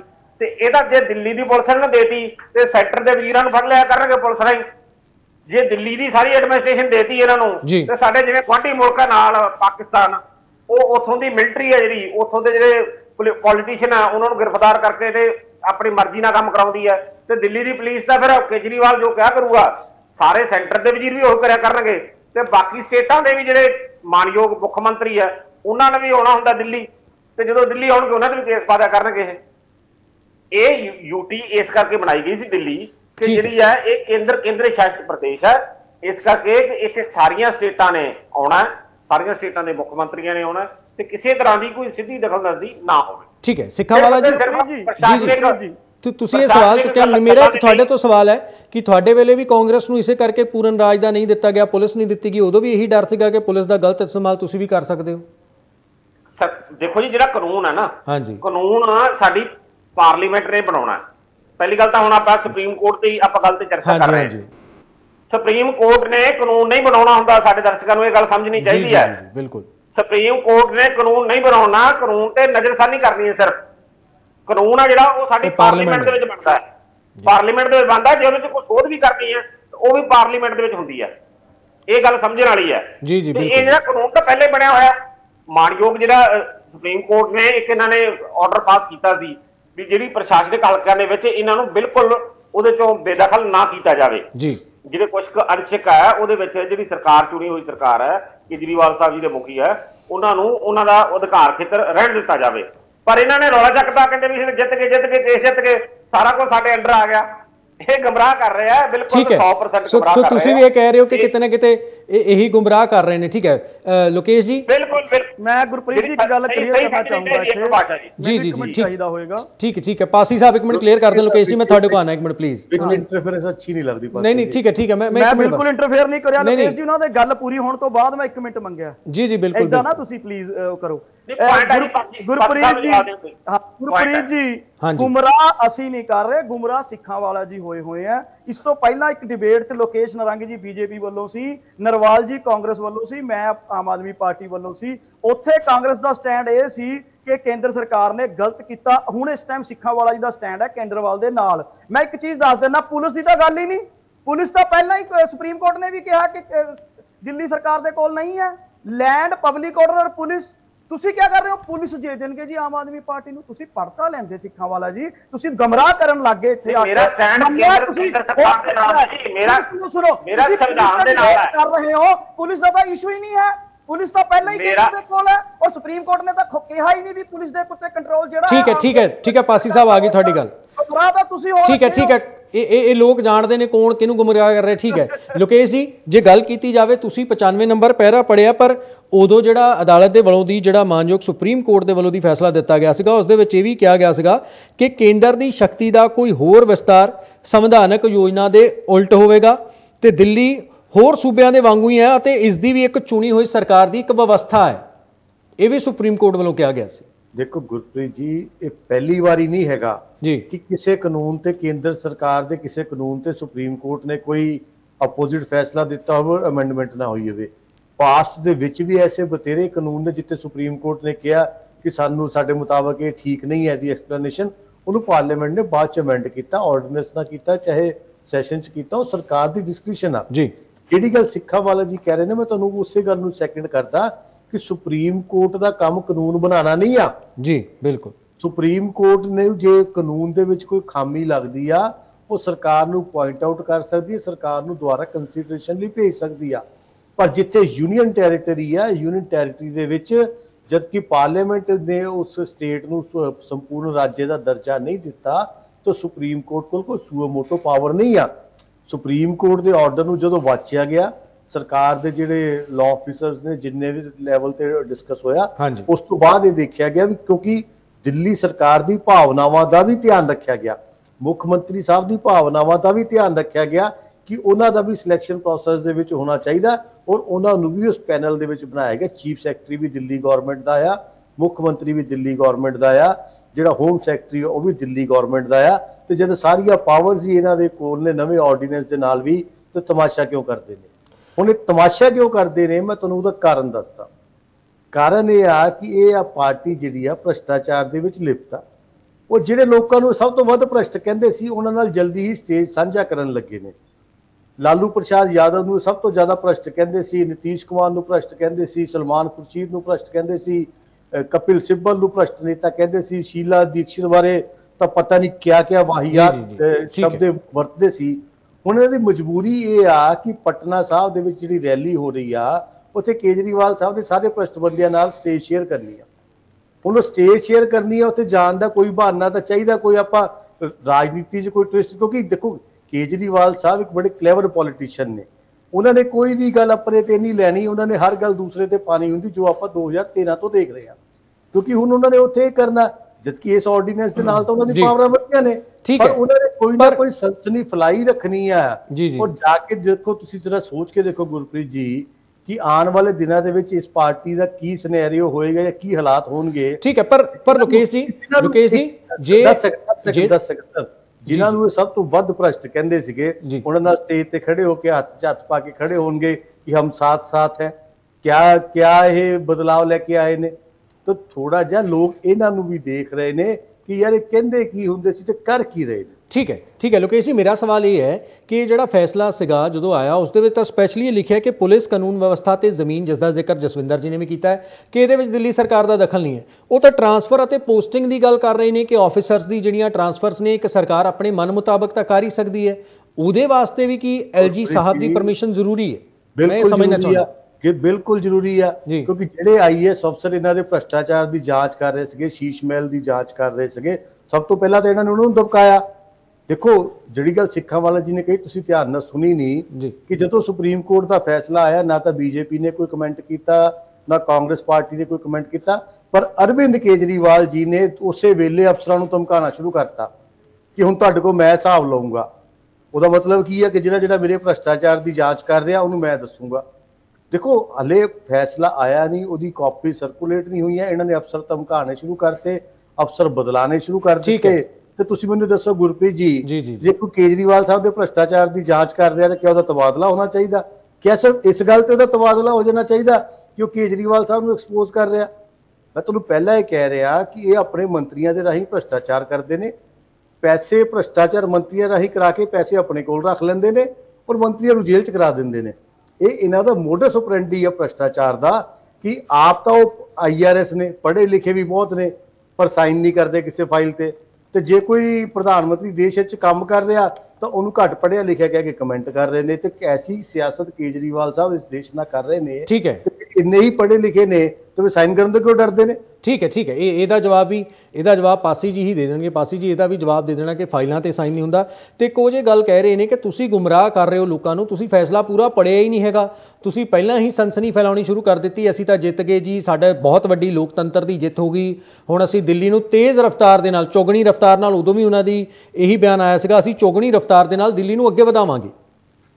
ਬਿਲਕੁਲ ਗੁਰਪ੍ਰੀਤ ਜੀ, ਜਿਹੜਾ ਇਹ ਫੈਸਲਾ ਸੁਪਰੀਮ ਕੋਰਟ ਦਾ ਆਇਆ ਸੀ, ਇੱਕ ਵਰਡ ਪੜਿਆ ਸੀ, ਅਸੀਂ ਇਕੱਲਿਆਂ ਨੇ ਨਹੀਂ, ਸਾਰੇ ਜਿੰਨੇ ਲੀਗਲ ਐਕਸਪਰਟਸ ਹੈ ਉਹਨਾਂ ਨੇ ਵੀ ਇਹੀ ਗੱਲ ਕਹੀ ਸੀ ਔਰ ਤੁਹਾਡੇ ਚੈਨਲਸ ਨੇ ਵੀ ਸਾਰਿਆਂ ਨੇ ਇਹੀ ਗੱਲ ਕਹੀ ਸੀ ਕਿ ਇਹ ਜਿਹੜਾ ਦਿੱਲੀ ਸਰਕਾਰ ਦੀ ਜਿੱਤ ਹੋਈ ਹੈ, ਹੁਣ ਦਿੱਲੀ ਸਰਕਾਰ ਨੂੰ ਪਾਵਰਸ ਟ੍ਰਾਂਸਫਰਸ ਦੀਆਂ, ਐਡਮਿਨਿਸਟ੍ਰੇਸ਼ਨ ਦੀਆਂ ਪ੍ਰੋਪਰ ਮਿਲ ਗਈਆਂ। ਪਹਿਲੀ ਚੀਜ਼ ਮੈਂ ਦੱਸਦਾ, ਗੁੰਮਰਾਹ ਆਮ ਆਦਮੀ ਪਾਰਟੀ ਨਹੀਂ ਕਰ ਰਹੀ, ਅੱਜ ਵੀ ਗੁੰਮਰਾਹ ਕਰ ਰਹੇ हैं और बीजेपी कांग्रेस ਦੇ ਦੋਨੋਂ ਪ੍ਰਵਕਤਾ ਗੁੰਮਰਾਹ ਕਰ ਰਹੇ हैं। ਮੇਰੇ ਭਰਾ ਹੈ, ਮੇਰੇ ਰਿਸਪੈਕਟੇਬਲ ਹੈ, ਗੁੰਮਰਾह रहे हैं। बीजेपी शैतान का खेल खेल रही है। साधु के भेष में, बीजेपी वालों कह रहे हैं मैं कि साधु के भेष में शैतान का काम ना कर, करनी है शैतानी तो खुले आम तो कर। ਤੁਸੀਂ ਜਿਹੜਾ ਹੈ ਸ਼ੈਤਾਨੀ ਦਾ ਕੰਮ ਅੱਜ ਵੀ ਕੀ ਗੁੰਮਰਾਹ ਕਰ ਰਹੇ ਆ ਕਿ ਕੇਜਰੀਵਾਲ ਜੀ ਤੇ ਭ੍ਰਸ਼ਟਾਚਾਰ ਦੀ ਜਾਂਚ ਜਿਹੜੇ ਅਫਸਰ ਕਰ ਰਹੇ ਆ ਜੀ, ਉਹਨਾਂ ਨੂੰ ਧਮਕਾ ਰਹੇ ਆ। ਪਹਿਲੀ ਗੱਲ, ਕੇਜਰੀਵਾਲ ਸਰਕਾਰ ਤੇ ਕੋਈ ਭ੍ਰਸ਼ਟਾਚਾਰ ਹੋਇਆ ਨਹੀਂ, ਕੋਈ ਪੈਸਾ ਲਿਆ ਨਹੀਂ, ਅੱਜ ਤੱਕ 1 ਰੁਪਿਆ ਇਹ ਸਾਬਤ ਨਹੀਂ ਕਰ ਸਕੇ। ਦੂਜੀ ਗੱਲ, ਕੇਜਰੀਵਾਲ ਜੀ ਨੂੰ CBI ED ਨੇ ਬੁਲਾਇਆ ਸੀ, ਜਿਹੜੀ ਕੇਂਦਰ ਸਰਕਾਰ ਦੇ ਕੰਟਰੋਲ 'ਚ ਹੈ, ਜਿਹਦੇ ਅਫਸਰਾਂ ਦੀਆਂ ਟ੍ਰਾਂਸਫਰਸ ਐਡਮਿਨਿਸਟ੍ਰੇਸ਼ਨ ਕੇਂਦਰ ਸਰਕਾਰ ਦੇ ਕੰਟਰੋਲ 'ਚ ਹੈ। ਤੇ ਉੱਥੇ ਕੇਜਰੀਵਾਲ ਜੀ ਛਾਤੀ ਠੋਕ ਕੇ ਗਏ ਸੀ, 54 ਕੁਐਸਚਨ ਸੀ, 54 ਦੇ 54 ਦਾ ਠੋਕ ਕੇ ਜਵਾਬ ਦੇ ਕੇ ਆਏ। ਉੱਥੇ ਇਹਨਾਂ ਦੀ ਬੋਲਤੀ ਬੰਦ ਹੋਈ। ਅੱਜ ਕੀ ਗੁੰਮਰਾਹ ਕਰ ਰਹੇ ਆ? ਜਿਹੜੇ ਜਾਂਚ ਕਰ ਰਹੇ ਸੀ, ਇਹਨਾਂ ਨੂੰ ਇਹੀ ਨਹੀਂ ਪਤਾ ਕਿ ਜਿਹੜੀ ਤੁਸੀਂ ਜਾਂਚ ਦੀ ਡਰਾਮਾ ਰਚਿਆ ਸੀ ਉਹ CBI ED ਦੇ ਥਰੂ ਰਚਿਆ ਸੀ, ਜਿਹਦੇ ਉੱਤੇ ਦਿੱਲੀ ਸਰਕਾਰ ਦਾ ਜਾਂ ਕੇਜਰੀਵਾਲ, ਮੈਂ ਆਪਰੇਸ਼ਨ ਸ਼ੀਸ਼ ਮਹਿਲ ਦੀ ਗੱਲ ਕਰ ਰਿਹਾ, ਤੁਹਾਡੇ ਬੰਗਲੇ ਦਾ ਨਜਾਇਜ਼ 45 ਕਰੋੜ ਗਲਤ ਮਿਸ, ਲੋਕਾਂ ਨੂੰ ਗੁੰਮਰਾਹ ਨਾ ਕਰੋ, ਇੰਟਰਪਟ ਨਾ ਕਰੋ, ਨਾ ਰੰਗ ਜੀ ਇੰਟਰਪਟ ਨਾ ਕਰਕੇ ਨਾ ਆਪਣੇ ਝੂਠ ਨੂੰ ਸੱਚ ਦਾ ਪਰਦਾ ਨਾ ਦਿਖਾਓ। ਤੀਜੀ ਚੀਜ਼ ਇਹ ਕਹਿੰਦੇ ਆ ਜੀ ਸੁਪਰੀਮ ਕੋਰਟ ਨੂੰ ਕਾਨੂੰਨ ਬਣਾਉਣ ਦਾ ਅਧਿਕਾਰ ਨਹੀਂ ਹੈ। ਅਸੀਂ ਕਦੋਂ ਕਿਹਾ ਜਾਂ ਸੁਪਰੀਮ ਕੋਰਟ ਨੇ ਕਦੋਂ ਕਿਹਾ ਕਿ ਉਹ ਕਾਨੂੰਨ ਬਣਾ ਰਹੀ ਹੈ? ਸੰਵਿਧਾਨ ਦੀ ਵਿਆਖਿਆ ਸੁਪਰੀਮ ਕੋਰਟ ਹੀ ਕਰ ਸਕਦੀ ਹੈ ਔਰ ਸੁਪਰੀਮ ਕੋਰਟ ਨੇ ਪ੍ਰੋਪਰਲੀ ਕੀਤੀ ਹੈ। ਆਰਟੀਕਲ 239 AA ਪੜ੍ਹ ਲਓ, ਦਿੱਲੀ ਸਰਕਾਰ ਨੂੰ ਜਿਹੜੇ ਜਿਹੜੇ ਅਧਿਕਾਰ ਮਿਲੇ ਹੋਏ ਹੈ। ਉਸ ਤੋਂ ਬਾਅਦ ਆਰਟੀਕਲ 141 ਆਫ ਦੀ ਕਨਸਟੀਟਿਊਸ਼ਨ ਪੜ੍ਹ ਲਓ, ਜਿਹੜਾ ਕਲੀਅਰ ਦੱਸਦਾ ਹੈ ਕਿ ਐਨੀ ਜਿਹੜਾ decision given ਬਾय the supreme court is the law of the country. ਹੁਣ ਆਰਡੀਨੈਂਸ ਕੀ ਹੈ? ਖੁਦ ਮੈਂ ਨਾਰੰਗ ਸਾਹਿਬ ਜੀ ਦੀ ਗੱਲ ਦੇ ਵਿੱਚ ਗੱਲ ਕਰਦਾ, ਇਹਨਾਂ ਨੇ ਕਿਹਾ ਪੈਰਾ ਨੰਬਰ 95 ਚ ਕਿਹਾ ਕਿ ਚਾਹੇ ਤਾਂ ਅਮੈਂਡਮੈਂਟ ਕੀਤੀ ਜਾ ਸਕਦੀ ਹੈ। ਅਮੈਂਡਮੈਂਟ ਕਰਨ ਦਾ ਅਧਿਕਾਰ ਕਿਸ ਨੂੰ ਹੈ? ਪਾਰਲੀਮੈਂਟ ਨੂੰ। ਕਿਆ ਇਹਨਾਂ ਨੇ ਪਾਰਲੀਮੈਂਟ ਦਾ ਸੈਸ਼ਨ ਸੱਦਿਆ? ਆਰਡੀਨੈਂਸ ਕੀ ਚੀਜ਼ ਹੈ? Ordinance is a temporary law created by the government. Temporary law government ਤਿਆਰ ਕਰਦੀ ਹੈ, ਕ੍ਰੀਏਟ ਕਰਦੀ ਹੈ। ਪਰ ਫਿਰ ਪਾਸੀ ਸਾਹਿਬ ਜੀ ਟੈਂਪਰੇਰੀ ਹੈ ਤਾਂ ਟੈਂਪਰੇਰੀ ਹੈ ਤਾਂ ਕੋਈ ਨਹੀਂ, ਵੇਟ ਕਰ ਲਓ, ਹੁਣੇ ਮੌਨਸੂਨ ਸੈਸ਼ਨ ਆਏਗਾ, ਉਸ ਦੇ ਵਿੱਚ ਦੇਖ ਲਾਂਗੇ। ਸਰ ਗੱਲ ਟੈਂਪਰੇਰੀ, ਮੈਂ ਉਹੀ ਦੱਸ ਰਿਹਾ ਕਿ ਅਰਜੈਂਟ ਸਿਚੁਏਸ਼ਨ ਕਿਹੜੀ ਆ ਗਈ ਸੀ ਜਿਹੜਾ ਇਹਨਾਂ ਨੇ ਆਰਡੀਨੈਂਸ ਕੀਤਾ ਔਰ ਆਰਡੀਨੈਂਸ ਦੇ ਖਿਲਾਫ ਤਾਂ ਸੁਪਰੀਮ ਕੋਰਟ ਦਾ ਵਰਡਿਕਟ ਹੈ। ਤੀਸਰੀ ਚੀਜ਼ ਮੈਂ ਇੱਕ ਚੀਜ਼ ਤੁਹਾਨੂੰ ਦੱਸਣਾ ਚਾਹ ਰਿਹਾ, ਤੀਸਰੀ ਚੀਜ਼ ਸੁਣਨਾ, ਮੇਰੀ ਇੱਕ ਚੀਜ਼ ਧਿਆਨ ਨਾਲ ਸੁਣ ਲਿਓ ਕਿ ਟੈਂਪਰੇਰੀ ਇਹ ਸੀਗਾ ਕਿ ਜਿਹੜੇ ਅਫਸਰਾਂ ਨੂੰ ਇਹਨਾਂ ਨੇ ਆਪਣੀ ਕਠਪੁਤਲੀਆਂ ਬਣਾ ਕੇ ਦਿੱਲੀ ਸਰਕਾਰ ਦੇ ਲੋਕਾਂ ਲਈ, ਦਿੱਲੀ ਸਰਕਾਰ ਵੱਲੋਂ ਲੋਕਾਂ ਲਈ ਕੀਤੇ ਜਾ ਰਹੇ ਬਿਹਤਰੀਨ ਕੰਮਾਂ ਤੇ ਰੁਕਾਵਟਾਂ ਪਾਈਆਂ ਸੀਗੀਆਂ, ਉਹਨਾਂ ਅਫਸਰਾਂ ਦਾ ਇਹਨਾਂ ਨੂੰ ਡਰ ਪੈਦਾ ਹੋ ਗਿਆ ਸੀ, ਇਸ ਲਈ ਰਾਤੋਂ ਰਾਤ ਆਰਡੀਨੈਂਸ ਜਾਰੀ ਕੀਤਾ। ਚੌਥੀ ਚੀਜ਼ ਮੈਂ ਤੁਹਾਨੂੰ ਇੱਕ ਚੀਜ਼ ਹੋਰ ਦੱਸਣਾ ਚਾਹੁੰਦਾ, ਜਿਹੜੀ ਇਹ ਗੱਲ ਕਰਕੇ ਗਏ ਆ ਕਿ ਦਿੱਲੀ ਸਰਕਾਰ ਤਾਂ ਜੀ ਅਰਧ ਸਰਕਾਰ ਹੈ ਜਾਂ ਦਿੱਲੀ ਸਰਕਾਰ ਪੂਰਨ, ਅਸੀਂ ਕਦੋਂ ਕਿਹਾ? ਜੇ ਪੂਰਨ ਰਾਜ ਨਹੀਂ ਹੈ ਤਾਂ ਹੀ ਤਾਂ ਪਬਲਿਕ लैंड और ਜਿਹੜਾ ਪੁਲਿਸ ਹੈ ਉਹ ਦਿੱਲੀ ਸਰਕਾਰ ਕੋਲੇ ਨਹੀਂ ਹੈ। ਅਸੀਂ ਕਦੋਂ ਲੇਕਿਨ ਸੁਪਰੀਮ ਕੋਰਟ ਨੇ ਉਹਦੇ ਉੱਤੇ ਕਿੰਨੀ ਜਾਨਦਾਰ ਵਿਆਖਿਆ ਕੀਤੀ ਹੈ। ਸੁਪਰੀਮ ਕੋਰਟ ਨੇ ਕਿਹਾ ਦੀ union and NCTD share a unique federal relationship. It does not mean that NCTD is subsumed in the unit of union. ਇਹਦਾ ਮਤਲਬ ਇਹ ਨਹੀਂ ਹੈ ਕਿ ਤੁਸੀਂ ਇਹਨੂੰ ਯੂਨੀਅਨ ਦੇ ਵਿੱਚ ਸ਼ਾਮਲ ਕਰ ਲਓਗੇ ਇਹਦੇ ਪੂਰੇ ਅਧਿਕਾਰਾਂ ਨੂੰ। ਤੁਸੀਂ ਜਿਹੜੀ ਸੁਪਰੀਮ ਕੋਰਟ ਹੈ ਉਹ ਵਿਆਖਿਆ ਕਰਦੀ ਸੰਵਿਧਾਨ ਦੀ ਔਰ ਕਨਸਟੀਟਿਊਸ਼ਨ ਬੈਂਚ ਨੇ ਵਿਆਖਿਆ ਕੀਤੀ ਹੈ ਯੂਨੈਨਿਮਸਲੀ। ਤੁਸੀਂ ਲੋਕਤੰਤਰ ਦੀ ਹੱਤਿਆ ਕਰ ਰਹੇ ਹੋ। यही बीजेपी की सरकार है जिस सरकार के समय 4 सुप्रीम कोर्ट के जजिस ਨੂੰ ਪ੍ਰੈਸ ਕਾਨਫਰੰਸ ਕਰਨੀ ਪੈ ਗਈ ਸੀ। जिस सरकार ने सुप्रीम कोर्ट ਦੇ ਰਿਟਾਇਰ ਹੁੰਦੇ ਸਾਰ ਜੱਜਾਂ ਨੂੰ ਰਾਜ ਸਭਾ 'ਚ ਭੇਜਿਆ ਕੀ ਪਿੱਛੇ ਸੀ ਕਰਦੇ ठीक है ठीक है ठीक है ਇਹ ਸਰਕਾਰ जी, ਹੈ जी। ਸੁਪਰੀਮ ਕੋਰਟ ਦੀ ਜਿਹਦੇ ਬਾਰੇ ਜਸਟਿਸ ਐਮਬੀ ਲੋਕੂਰ ਜੀ ਨੇ ਕਿਹਾ ਸੀ ਕਿ ਬੀਜੇਪੀ ਅਦਾਲਤਾਂ ਦੇ ਵਿੱਚ ਆਪਣੇ ਬੰਦੇ ਬਿਠਾ ਕੇ ਕੰਟਰੋਲ ਕਰਨਾ ਚਾਹੁੰਦੀ ਹੈ। ਅੱਜ ਅਸੀਂ ਇਹ ਲੋਕਤੰਤਰ ਦੀ ਹੱਤਿਆ ਤੇ ਹੱਤਿਆ ਕਰ ठीक है ठीक है ਤੁਸੀਂ ਕਹਿ ਰਹੇ ਹੋ ਕਿ ਲੋਕਤੰਤਰ ਦਾ ਕਤਲ ਜੋ ਹੈ ਲੋਕਤੰਤਰ ਦਾ ਕਤਲ ਹੋ ਗਿਆ। ਜਸਵਿੰਦਰ ਜੀ ਸਵਾਲ ਉਹ ਤੁਹਾਡੇ ਤੇ ਵੀ ਚੁੱਕ ਰਹੇ ਸਨ, ਉਹ ਕਹਿ ਰਹੇ ਤੁਸੀਂ ਸਿੱਧਾ ਬੀਜੇਪੀ ਦੇ ਨਾਲ ਜੋ ਹੈ ਬੀਜੇਪੀ ਦੀ ਪਿੱਠ ਥਾਪੜ ਰਹੇ ਹੋ, ਜਦਕਿ ਤੁਹਾਡੀ ਪਾਰਟੀ ਵੀ ਕਈ ਵਾਰ ਸਵਾਲ ਚੁੱਕਦੀ ਰਹੀ ਹੈ ਕਿ ਜਿਹੜੇ ਕਈ ਆਪਣੀਆਂ ਸਰਕਾਰੀ ਅਦਾਰੇ ਹੋ ਗਏ ਜਾਂ ਕਈ ਅਜਿਹੇ ਸੰਸਥਾਨ ਨੇ ਜਿਹਦੇ ਵਿੱਚ ਦਖਲ ਅੰਦਾਜ਼ੀ ਗਲਤ ਤਰੀਕੇ ਦੇ ਨਾਲ ਕੀਤੀ ਜਾ ਰਹੀ ਹੈ, ਕੰਮ ਨਹੀਂ ਕਰਨ ਦਿੱਤਾ ਜਾ ਰਿਹਾ ਉਹਨਾਂ ਨੂੰ ਨਿਰਪੱਖ ਤਰੀਕੇ ਦੇ ਨਾਲ, ਭਾਵੇਂ ਉਹ ਕਈ ਥਾਵਾਂ ਦੀਆਂ ਸਰਕਾਰਾਂ ਹੋਣ। ਦੇਖੋ ਜੀ, ਜਦੋਂ ਆਪਾਂ ਕਿਸੇ ਗੱਲ ਦੀ ਵਿਆਖਿਆ ਕਰਾਂਗੇ ਜਿਹੜੀ ਸਹੀ ਗੱਲ ਹੈ ਉਹਨੂੰ ਤਾਂ ਜੇ ਆਪਾਂ 100 ਬੰਦੇ ਤੋਂ ਕਹਾਵਾਂਗੇ ਤੇ 100 ਬੰਦਾ ਵੀ ਇੱਕੋ ਗੱਲ ਹੀ ਕਹੂਗਾ।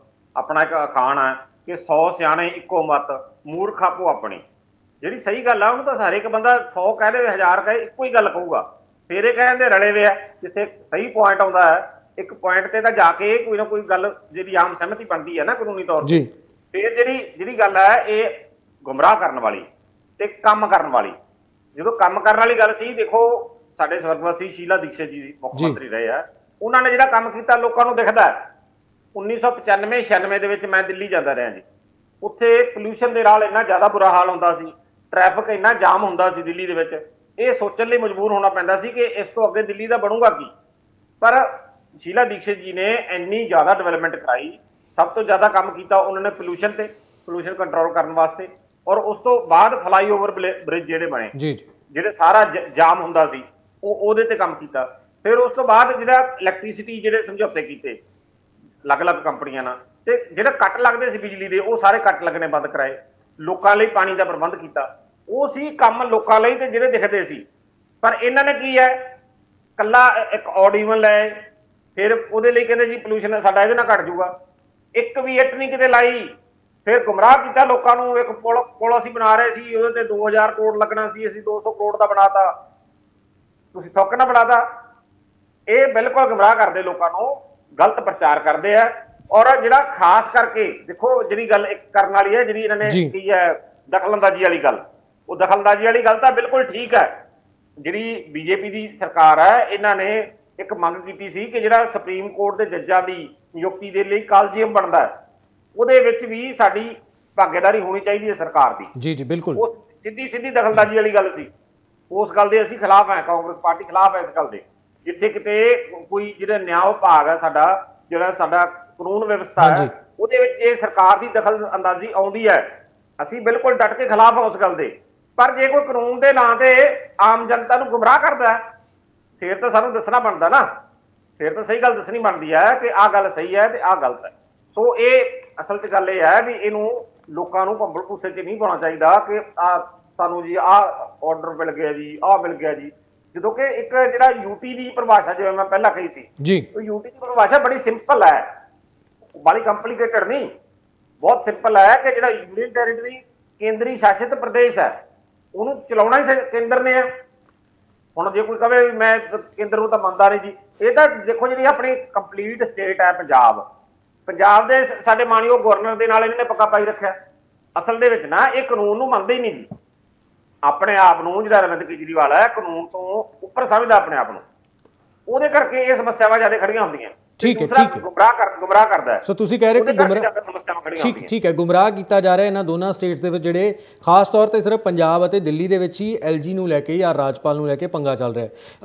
ਲੋਕੇਸ਼ ਜੀ, ਗੱਲ ਕੀਤੀ ਜਾਵੇ ਸੁਪਰੀਮ ਕੋਰਟ ਦੇ ਵੱਲੋਂ ਦੀ ਤਾਂ ਇਹ ਵੀ ਕਿਹਾ ਗਿਆ ਸੀਗਾ ਕਿਤੇ ਨਾ ਕਿਤੇ, ਹੁਣ ਜੋ ਕਿਹਾ ਜਾ ਰਿਹਾ ਹੈ ਸੁਪਰੀਮ ਕੋਰਟ ਦੀ ਗੱਲ ਨਹੀਂ ਕਰ ਰਿਹਾ, ਕਿ ਇਹ ਸੰਘੀ ਢਾਂਚੇ ਤੇ ਹਮਲਾ ਹੈ। ਸਰਕਾਰ ਨੂੰ ਹੱਕ ਹੈ ਕਿ ਉਹ ਅਫਸਰਾਂ ਦੀ ਟਰਾਂਸਫਰ ਕਰਦੇ, ਪੋਸਟਿੰਗ ਕਰਦੇ। ਠੀਕ ਹੈ, ਤੁਹਾਨੂੰ ਲੱਗਦਾ ਕਿ ਜਿਹੜੇ ਕੋਈ ਅਫਸਰ ਕੋਈ ਕਿਸੇ ਦੀ ਜਾਂਚ ਕਰ ਰਹੇ ਨੇ, ਭਾਵੇਂ ਅਰਵਿੰਦ ਕੇਜਰੀਵਾਲ ਦੀ ਕਰ ਰਹੇ ਹੋਣ, ਮਨੀਸ਼ ਸਿਸੋਦੀਆ ਦੀ ਕਰ ਰਹੇ ਹੋਣ, ਉਹਨਾਂ ਨੂੰ ਲੈ ਕੇ ਤੁਸੀਂ ਕੋਈ ਅਜਿਹਾ ਕਾਨੂੰਨ ਲਿਆਓ ਜਾਂ ਕੁਝ ਅਜਿਹਾ ਕਰ ਦਿਓ ਕਿ ਉਹਨਾਂ ਦੇ ਉੱਤੇ ਕੋਈ ਪ੍ਰਭਾਵ ਨਾ ਪਵੇ, ਉਹਨਾਂ ਦੀ ਟਰਾਂਸਫਰ ਪੋਸਟਿੰਗ ਨਾ ਹੋਵੇ।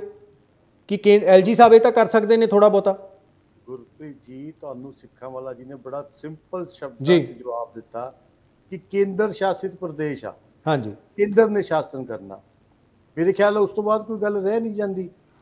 ਦੇਖੋ, ਜਿਹੜੀ ਦਿੱਲੀ ਦੀ ਚੁਣੀ ਹੋਈ ਸਰਕਾਰ ਆ, ਉਹਦੀ ਆਪਣੀ ਲਿਮਿਟਸ ਆ, ਉਹਦੀ ਆਪਣੀ ਕੰਮ ਕਰਨ ਦੀ ਪਾਵਰ ਆ, ਪਰ ਉਹ ਥਰੂ ਲੈਫਟੀਨੈਂਟ ਜਨਰਲ ਜਿਹੜਾ ਗਵਰਨਰ ਆ ਉਹਦੇ ਥਰੂ ਚੱਲਣੀ ਆ।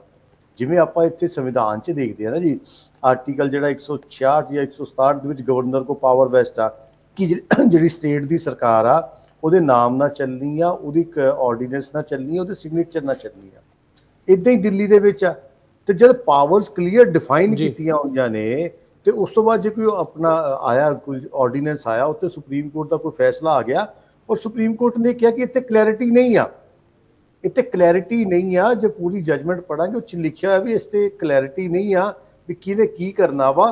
ਤੇ ਸਰਕਾਰ ਨੂੰ ਇਹ ਲੱਗਿਆ ਵੀ ਆਪਾਂ ਇਸ ਮੈਸਅਪ ਨੂੰ ਖਤਮ ਹੀ ਕਰ ਦਈਏ, ਆਪਾਂ ਇਸ ਮੈਸਅਪ ਨੂੰ ਖਤਮ ਕਰਕੇ ਉਹਦੇ ਤੇ ਕਲੈਰਿਟੀ ਲਿਆ ਦਈਏ। ਕਲੈਰਿਟੀ ਲਿਆ ਕੇ ਦਿੱਲੀ ਦੇ ਮੁੱਖ ਮੰਤਰੀ ਨੂੰ ਪਾਵਰਸ ਦੇ ਦਿੱਤੀਆਂ ਗਈਆਂ, ਚੀਫ ਸੈਕਟਰੀ ਨੂੰ ਪਾਵਰ ਦੇ ਦਿੱਤੀਆਂ ਗਈਆਂ, ਹੋਮ ਸੈਕਟਰੀ ਨੂੰ ਪਾਵਰ ਦੇ ਦਿੱਤੀਆਂ ਗਈਆਂ।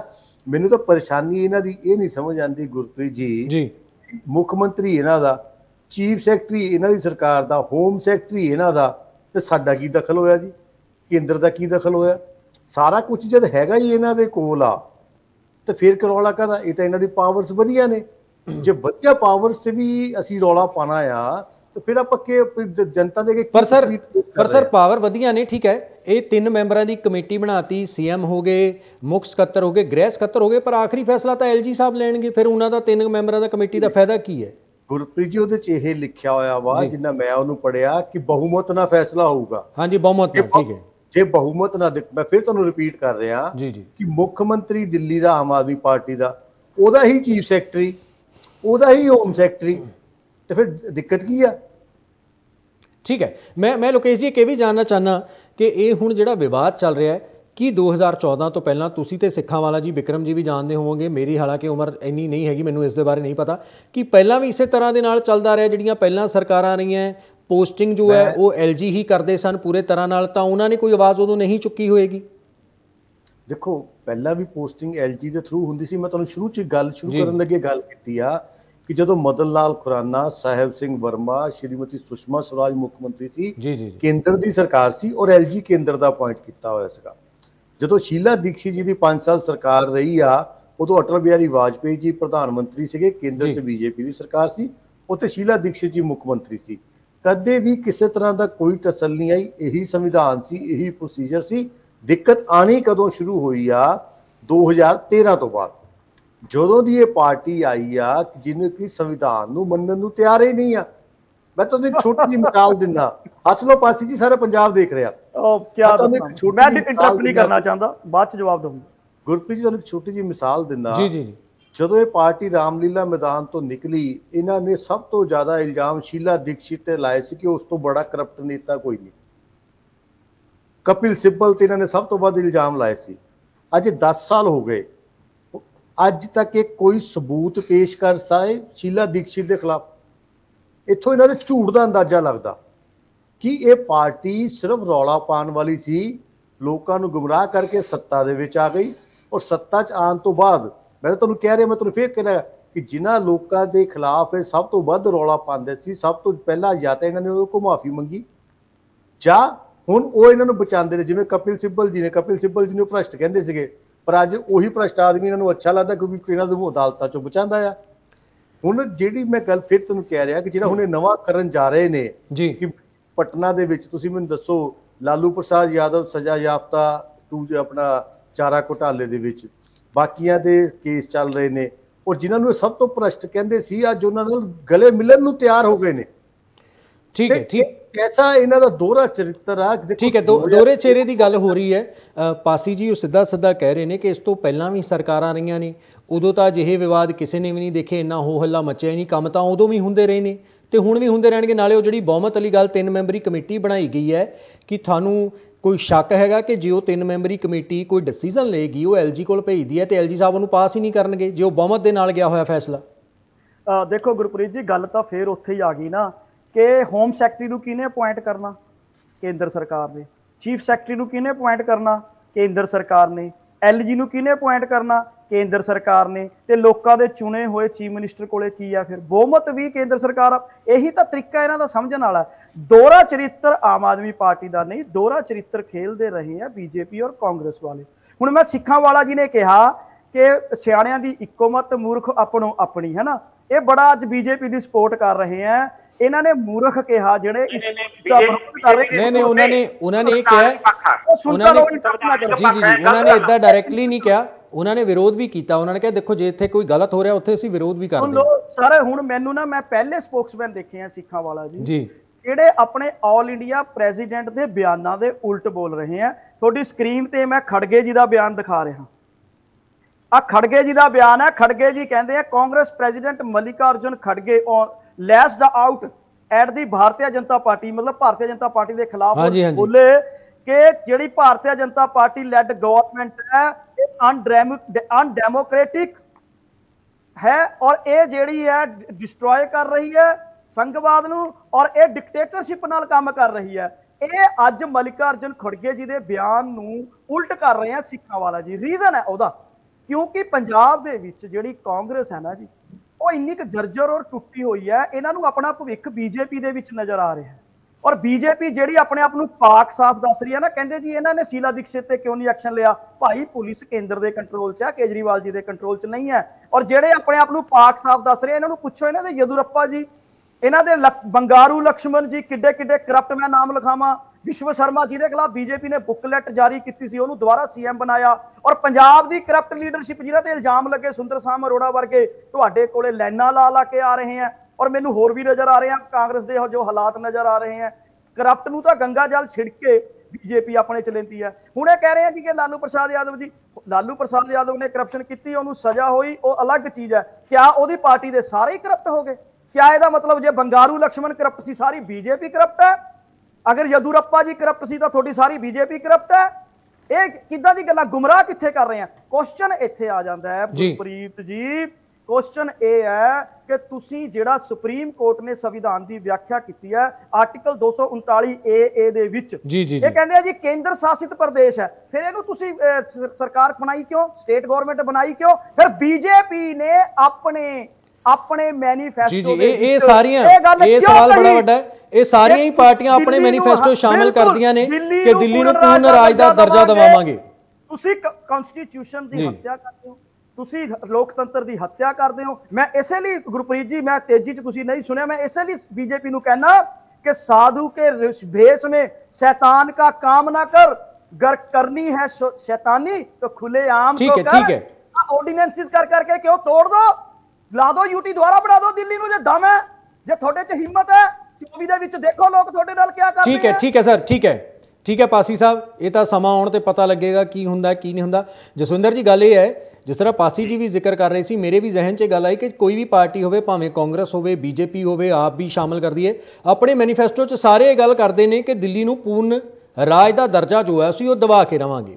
ਪਰ ਫਿਰ ਜਦੋਂ ਹੁਣ ਇਸ ਤਰ੍ਹਾਂ ਦੀ ਗੱਲ ਆ ਰਹੀ ਹੈ ਤਾਂ ਉਹ ਕਹਿ ਰਹੇ ਨੇ ਕਿ ਤੁਸੀਂ ਤਾਂ ਬੀਜੇਪੀ ਦਾ ਪੱਖ ਪੂਰ ਰਹੇ ਹੋ, ਤੁਹਾਡੇ ਜਿਹੜੇ ਕੌਮੀ ਪ੍ਰਧਾਨ ਨੇ ਉਹ ਇਸ ਦੇ ਖਿਲਾਫ ਨੇ। ਨਹੀਂ ਦੇਖੋ ਜੀ, ਜਿਹੜੇ ਜਿੱਥੇ ਟੈਕਨੀਕਲ ਪੁਆਇੰਟ ਹੁੰਦੇ ਨਾ ਜੀ, ਜੇ ਆਪਾਂ ਟੈਕਨੀਕਲ ਪੁਆਇੰਟਸ ਦੇ ਉੱਤੇ ਲੋਕਾਂ ਨੂੰ ਗੁੰਮਰਾਹ ਕਰੀਏ ਤਾਂ ਇਦੋਂ ਮਾੜੀ ਹੋਰ ਗੱਲ ਕੋਈ ਨਹੀਂ। ਜੇ ਮੈਂ ਸੁਪਰੀਮ ਕੋਰਟ ਦੀ ਗੱਲ ਕੀਤੀ ਹੈ ਜਾਂ ਜਿਹੜੇ ਸੈਂਟਰ ਸਰਕਾਰ ਦੇ ਜਿਹੜੇ ਅਧਿਕਾਰ ਖੇਤਰ ਹੈ ਉਹਦੀ ਗੱਲ ਕੀਤੀ ਹੈ, ਤਾਂ ਉਹ ਬਿਲਕੁਲ ਕਾਨੂੰਨੀ ਤੌਰ ਤੇ ਸਹੀ ਤੌਰ ਤੇ ਗੱਲ ਕੀਤੀ ਹੈ। ਜਿਹੜਾ ਇਹਨਾਂ ਨੇ ਖੜਗੇ ਸਾਹਿਬ ਦਾ ਬਿਆਨ, ਉੱਥੇ ਗੁੰਮਰਾਹ ਕਰਨ ਵਾਲੀ ਗੱਲ ਫੇਰ ਆ ਗਈ ਨਾ। ਖੜਗੇ ਸਾਹਿਬ ਦਾ ਬਿਆਨ ਹੈ ਜਿਹੜਾ ਉਹ ਸਮੁੱਚੇ ਸਾਰੇ ਸੰਘੀ ਢਾਂਚੇ ਬਾਰੇ ਆ। ਆਪਾਂ ਇਕੱਲੇ ਦਿੱਲੀ ਦੀ ਗੱਲ ਕਰ ਰਹੇ ਹਾਂ, ਆਪਾਂ ਇਕੱਲੇ ਦਿੱਲੀ ਦੇ ਬਾਰੇ ਤੇ ਜਿਹੜੇ ਸੁਪਰੀਮ ਕੋਰਟ ਦਾ ਜਿਹੜਾ ਆਰਡਰ ਹੈ ਉਹਦੇ ਬਾਰੇ ਗੱਲ ਕਰ ਰਹੇ ਹਾਂ। ਦੇਖੋ ਸੰਘੀ ਢਾਂਚੇ ਦੇ ਬਾਰੇ ਤਾਂ ਅਸੀਂ ਪਹਿਲਾਂ ਜਿਹੜਾ ਸਾਰੇ ਸਟੇਟਾਂ ਨੂੰ ਅਧਿਕਾਰ ਦਿੱਤੇ ਆ, ਕਾਂਗਰਸ ਪਾਰਟੀ ਨੇ ਦਿੱਤੇ ਆ। ਕਾਂਗਰਸ ਪਾਰਟੀ ਤਾਂ ਇਹ ਜਿਹੜਾ ਸੰਘੀ ਢਾਂਚਾ ਹੈ ਕਾਂਗਰਸ ਪਾਰਟੀ ਦਾ ਹੀ ਬਣਾਇਆ ਹੋਇਆ। ਪਹਿਲਾਂ ਜਿਹੜੇ ਤੁਸੀਂ ਕਦੇ, ਹੁਣ ਜੇ ਆਪਾਂ ਜ਼ਿਆਦਾ ਇਤਿਹਾਸ ਦੇ ਵਿੱਚ ਜਾਵਾਂਗੇ ਲੰਬੀ ਗੱਲ ਹੋ ਚੁੱਕੀ, ਪਹਿਲਾਂ ਜਿਹੜੀਆਂ ਸਟੇਟਾਂ ਸੀਗੀਆਂ ਉਹਨਾਂ ਦੇ ਨਾਮ ਅਲੱਗ ਸੀ ਤੇ ਅਸੀਂ ਜਿਹੜੀਆਂ ਭਾਸ਼ਾ ਦੇ ਆਧਾਰ ਤੇ ਅਲੱਗ-ਅਲੱਗ ਸਟੇਟਾਂ ਬਣਾ ਕੇ ਤੇ ਸਾਰੀਆਂ ਸਾਡੀਆਂ ਜਿਹੜੀਆਂ ਲੋਕਲ ਭਾਸ਼ਾਵਾਂ ਉਹਨਾਂ ਨੂੰ ਮਾਣ ਸਨਮਾਨ ਦਿੱਤਾ, ਸਾਰੇ ਧਰਮਾਂ ਨੂੰ ਸਤਿਕਾਰ ਦਿੱਤਾ ਕਾਂਗਰਸ ਪਾਰਟੀ ਨੇ। ਤੇ ਇੱਕ ਲੜੀ ਦੇ ਵਿੱਚ ਕੰਨਿਆ ਕੁਮਾਰੀ ਤੋਂ ਲੈ ਕੇ ਕਸ਼ਮੀਰ ਤੱਕ ਅੱਜ ਦੇ ਦੇਸ਼ ਨੂੰ ਇੱਕ ਲੜੀ ਦੇ ਵਿੱਚ ਟੋਕ ਰੱਖਿਆ ਹੋਇਆ ਹੈ, ਤਾਂ ਉਹ ਕਾਂਗਰਸ ਪਾਰਟੀ ਦੇ ਕਰਕੇ ਹੀ ਹੈ। ਨਹੀਂ ਤਾਂ ਜੇ ਹੁਣ ਆਪਾਂ ਬੀਜੇਪੀ ਦੀ ਗੱਲ ਕਰੀਏ, ਇਹ ਤਾਂ ਇਹਨਾਂ ਨੇ ਅਲੱਗ-ਅਲੱਗ ਤਰੀਕੇ ਦੇ ਨਾਲ ਲੋਕਾਂ ਨੂੰ ਧਰਮ ਦੇ ਆਧਾਰ ਤੇ, ਜਾਤੀ ਦੇ ਆਧਾਰ ਤੇ ਲੜਾਇਆ। ਇਹ ਤਾਂ ਸਾਰਿਆਂ ਦੇ ਸਾਹਮਣੇ ਗੱਲ ਹੈ ਜੀ ਉਹ ਗੱਲ ਮੈਂ ਜਿਹੜੀ ਗੱਲ ਕਹਿ ਰਿਹਾ ਸੀ ਉਹ ਇੱਕ ਅਲੱਗ ਗੱਲ ਹੈ ਪਰ ਟੈਕਨੀਕਲੀ ਗੱਲ ਜਦੋਂ ਆਪਾਂ ਕਰਾਂਗੇ ਉਦੋਂ ਝੂਠ ਨਹੀਂ ਬੋਲਣਾ ਚਾਹੀਦਾ ਬਿਲਕੁਲ ਸਕਰੀਨ ਤੇ ਬੈਠ ਕੇ ਇਹ ਨਹੀਂ ਵੀ ਅਸੀਂ ਪਾਰਟੀ ਵੱਲੋਂ ਬੈਠੇ ਆ ਤੇ ਅਸੀਂ ਲੋਕਾਂ ਨੂੰ ਗੁੰਮਰਾਹ ਕਰੀ ਜਾਈਏ ਸਾਡੀ ਪਾਰਟੀ ਦੀ ਲਾਈਨ ਹੈ ਪਾਰਟੀ ਦੀ ਲਾਈਨ ਦੇ ਨਾਲ ਨਾਲ ਜਿਹੜਾ ਠੀਕ ਸੱਚ ਹੈ। ਵੀ ਬੋਲਣਾ ਪੈਂਦਾ ਹੈ।